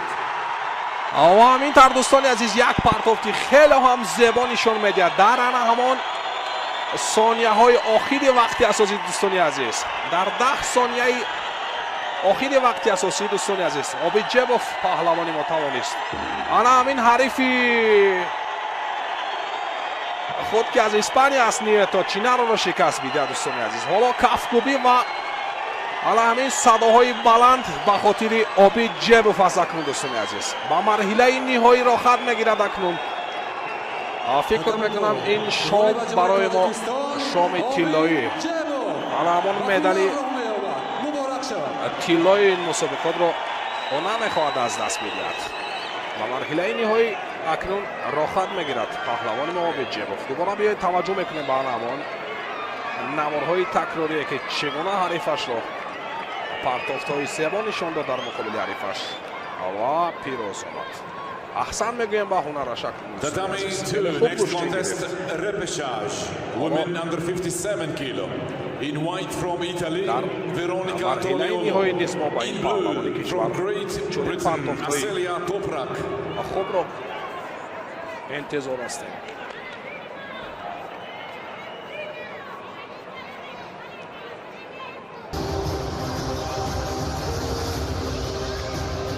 инак финал дӯстони азиз ҷое ки як паҳлавони номошно ва дурахшони тоҷик дар ҳоли рақобат кардан аст рӯи тасвири графикӣ аз самти чап Обиҷебов варзишгари номошнои тоҷик паҳлавони 25-солаи тоҷикро мушоҳида фармудед Обиҷебов имрӯз 4 варзишгар аз Испания, Туркманистон, Фаронса ва аз Федератсияи Россияро мағлуб кард то ба финал биравад ӯ дар баробари Мурод Чопанов як варзишкори рус ки таҳти парчами варзишкорони тими бетараф ҳунарнамоӣ мекунад Жан-Клод Ҷимби аз Габон ин довари африқои асл рақобати ниҳоии вазни то 66 килоро доварӣ хоҳад кард варзишгари 25-солаи тоҷик бо ҷудогии сафед Обиҷебов ки дар корнома 10 рақобат дорад дар фаслҳои ҷудои ҷаҳонӣ ва дар 8 он пирӯз шудааст ва ин ҳам Мурад Чопанов ки аз тими варзишгарони бетараф ҳаст ё аз иттиҳодияи варзишгарони бетараф варзишгори рус ҳаст ва бубинем ду варзишгаре ки аз ҳамдигар ошноӣ доранд дӯстони азиз ба он далел ки Обиҷебов як муддат дар Федератсияи Россия тамрин мекард ва он ҷо буд ки қариб шояд бо аксарияти варзишгарони рус ошноӣ дошт Обиҷебов имрӯз бисёр моҳирона вонамуд шуда буд дар рақобатҳои муқаддамотӣ ва бубинем чӣ коре аз худ ба намоиш хоҳад гузошт оё аввалин тиллои варзишгарони тоҷик дар гран-прии душанбе ба номи Обиҷебов навишта хоҳад шуд ё на оё ин таърих рақам хоҳад хурд ё на инро вақт нишон хоҳад дод ва ин бастагӣ дорад аз ҳунару маҳорат ва қудрату тавоноиҳои Обиҷебов қабл аз ҳамин финал дӯстони азиз бо Муҳаммадмурод Абдураҳмонов дар маҳалли бадан гарм кардан вохӯрдем ва ӯ гуфт ки Обиҷебовро бисёр эҳтиром мегузорад бо далели ин ки бо ишқ тамрин мекунад бо муҳаббат ва содиқона тамрин мекунад ва умедвор ҳастем ки ҳамин ишқ ҳамин содиқона тамрин кардан барои Обиҷебов дар ин рақобатҳо таъсири мусбат хоҳад расонид ва ӯ аввалин тиллои гран-при дар корномаашро рақам хоҳад зад ва мо умедвор ҳастем ин иттифоқ меафтад аммо вақт довар ҳаст ва то куҷо ин иттифоқ хоҳад афтод Мурод Чопанов аз зумраи варзишгарони моҳире ҳаст дар дастаи вазни яктомоенаге усули серистеъмоле мураббии Мурод Чопанов нигарон аст ки чӣ гуна ин шансро вогузор мекунад ба ҳариф як бори дигар бубинем имрӯз Обиҷебов ба ин васила پیروزی به دست آورده بود. چوپانوف 24 ساله در کارنامه‌اش از گرند پری ها هنوز نشانه ندارد، اما یک گرند اسلم و یک بار دیگر همون سومیگایشی از قپیدن از کمربند حریف و موقعیت رو بر سود خویش استفاده کردن. این برای اوبیدژیبوف اتفاق افتاده بود. چوپانوف برنده گرند اسلم است در کارنامه‌اش، یک طلا و یک بریجی گرند اسلم دارد. پرچم سه رنگی تاجیکستان، این مقدسات روی دستان هواداران و مخلصان جدای تاجیک طنین انداز است. آنها ماهرانه و با یک صداقت و صمیمیت و با غرور تشویق میکنند. پرتاب سرشانه و سمت چپ اوبیدژیبوف پرکارتر است نسبت به چوپانوف. یک شیدای دیگر شاید به چوپانوف کمکارتر هست. 2 دقیقه و 3 ثانیه تا پایان وقت اساسی. ورزشکار تاجیک اوبیدژیبوف در روز اول مسابقات جودوی گرند پری دوشنبه برای مدال طلا مبارزه میبرد. امروز در این دسته وزن رقابت ها 2 پهلوان دیگر داشتیم، امامعلی نورعلی و شعباز سیدابروروف. متاسفانه آنها بازنده شدند در رقابت های مقدماتی. شعباز سیدابروروف در دور دوم از چارلی یانگ شکست خورد و همچنین امامعلی نورعلی یک دور آزاد بود در دور دوم که رقابت اولش بود از سونگات ژوباتکان که چند لحظه قبل مدال برنجی گرفت، از او شکست خورد و اکنون امید یگانه به اوبیدژیبوف است که الکی یکی از مدال های با افتخار را در دستش دارد. ولی 1 دقیقه و 19 ثانیه تا پایان وقت اساسی یک اجرای اصول کند و بعد از آن وقت کشی اگر نماید احتمال دارد که اتفاق ویژه بیفتد. در مسابقات فصل‌های جودوی جهانی برای ورزشکاران تاجیک یک مدال طلا در راه است.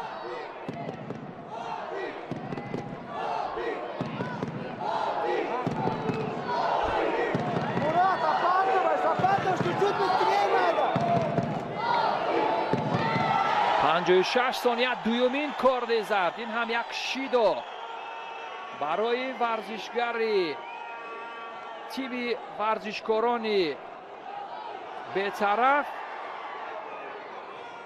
و اکنون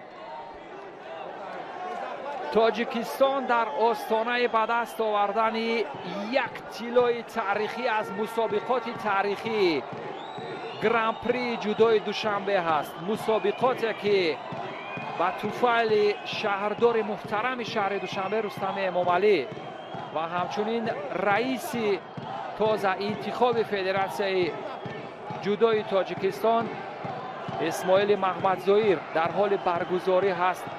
امیدوارم که این اتفاق بیفتد.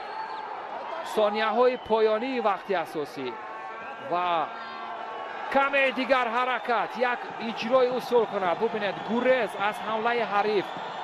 هزاران مخلص و علاقمندان جودوی تاجیک را میبینیم که چگونه تشویق میکنند.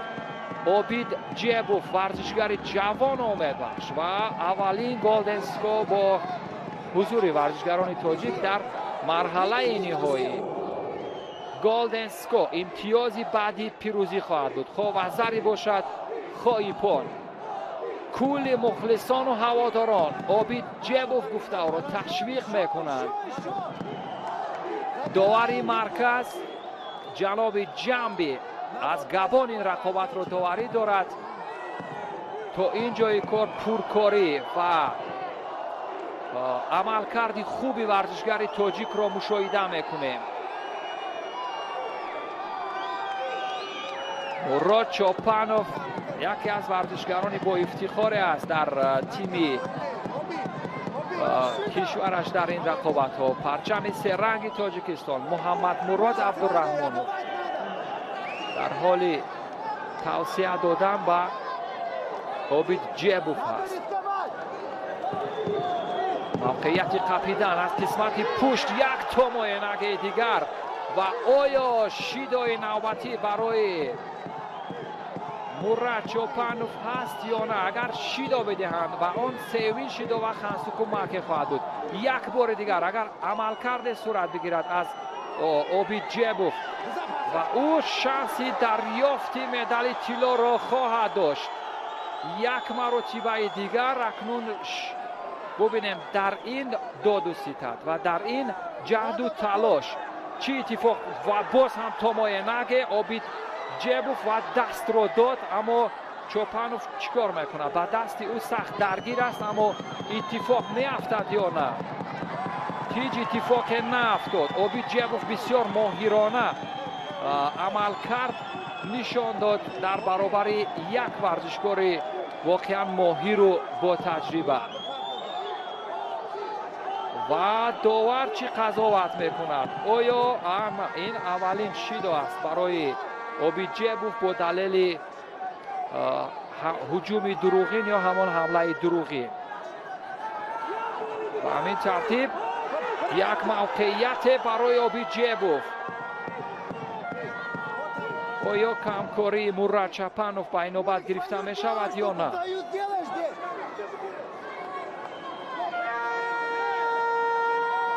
تیم ملی جودوی تاجیکستان با درخشندگی اوبید جیبوف در حال به دست آوردن یک مدال برنجی، یک مدال طلا، یک دستاورد با افتخار هست از رقابت‌های فصل‌های جودوی جهان. و جنبه داوری مرکز چی قضاوت میکند؟ او حجمه میگوید، یعنی رقابت ادامه خواهد کرد. دقیقه ششم هست که تمام میشود. این هم گلدن سکور. فرصت برای پرتاب کردن به سمت چپ برای اوبید یک بار دیگر حرکاتی حلوکی داخلی و مخلصان شیدوی سیوم برای مورد چوپانوف صدا میکند. اما بله، و این سیومین کارد زرد برای مورد چوپانوف و اولین نشان طلا از یک مسابقات تاریخی برای تیم ملی جودوی تاجیکستان با افتخار پیروزی اوبید جیبوف خواهد بود. بله، سیومین کارد زرد. این باید باعث نگرانی نباشد برای مورد چوپانوف و او هم اوبید جیبوف را تبریک کند. اوبید جیبوف کارنامه شایسته کرد. اولین طلا در اولین مسابقات جهانی جودو در گران پری جودو با اوبید جیبوف تعلق گرفت. او اولین طلای خود را از گران پری دوشنبه به دست آورد. این دستاورد شایسته و کل مخلصان و هواداران جودوی تاجیک مبارک باشد.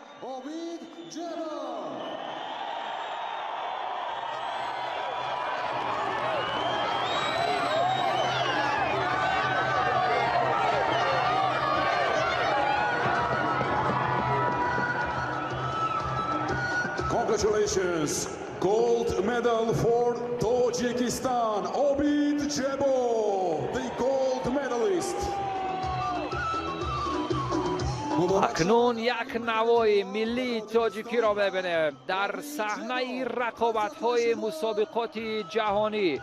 اوبید جیبوف واقعا ماهرانه هنرنمایی کرد، یعنی حرکات فنی خوبتر بود، اگرچه یگان اصولش اتفاق نیفتاد، ولی به هر حال حرکات فنی او خوب بود و به همین ترتیب اوبید جیبوف اولین طلا را به دست آورد. اکنون تاجیکستان با یک طلا و یک برنجی در جای دوم هست. بعد از آن که اکنون دوستان عزیز به مراسم تقدیم جایزه سپاری یا به مراسم اهدای جایزه ها می رویم، جایی که اوبید جیبوف درخشان ظاهر خواهد شد.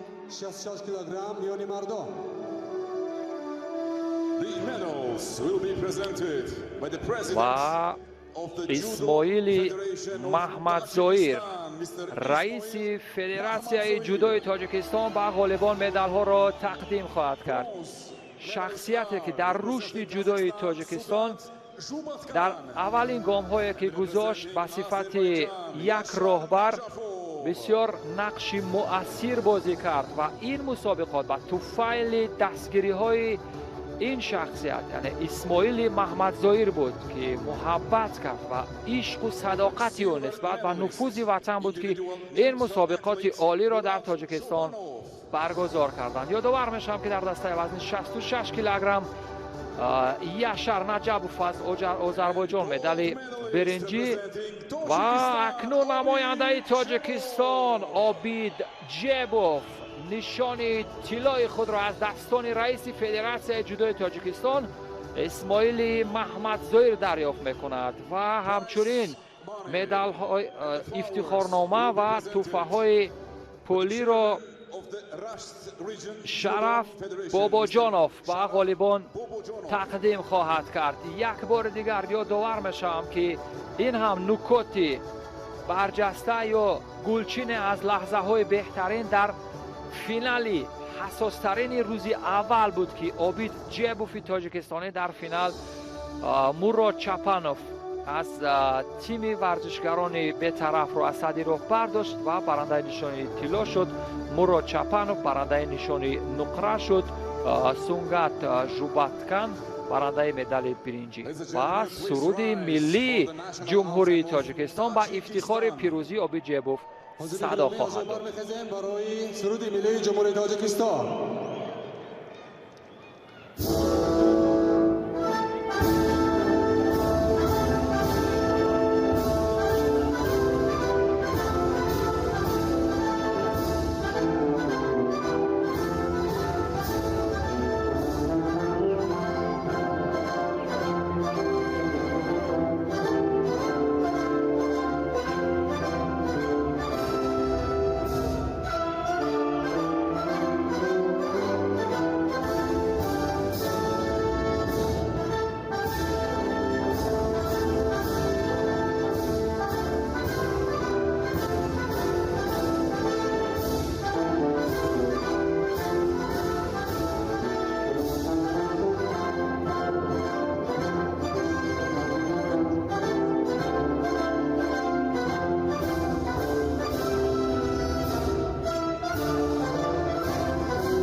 Thank you very much.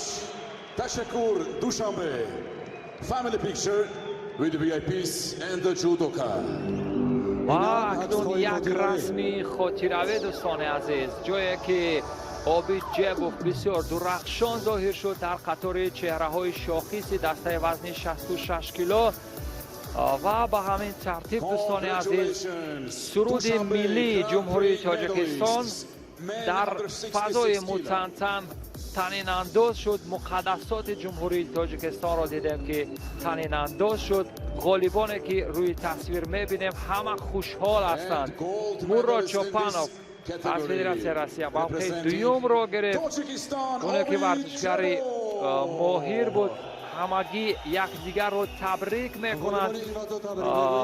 دو مدال برنجی را سونگات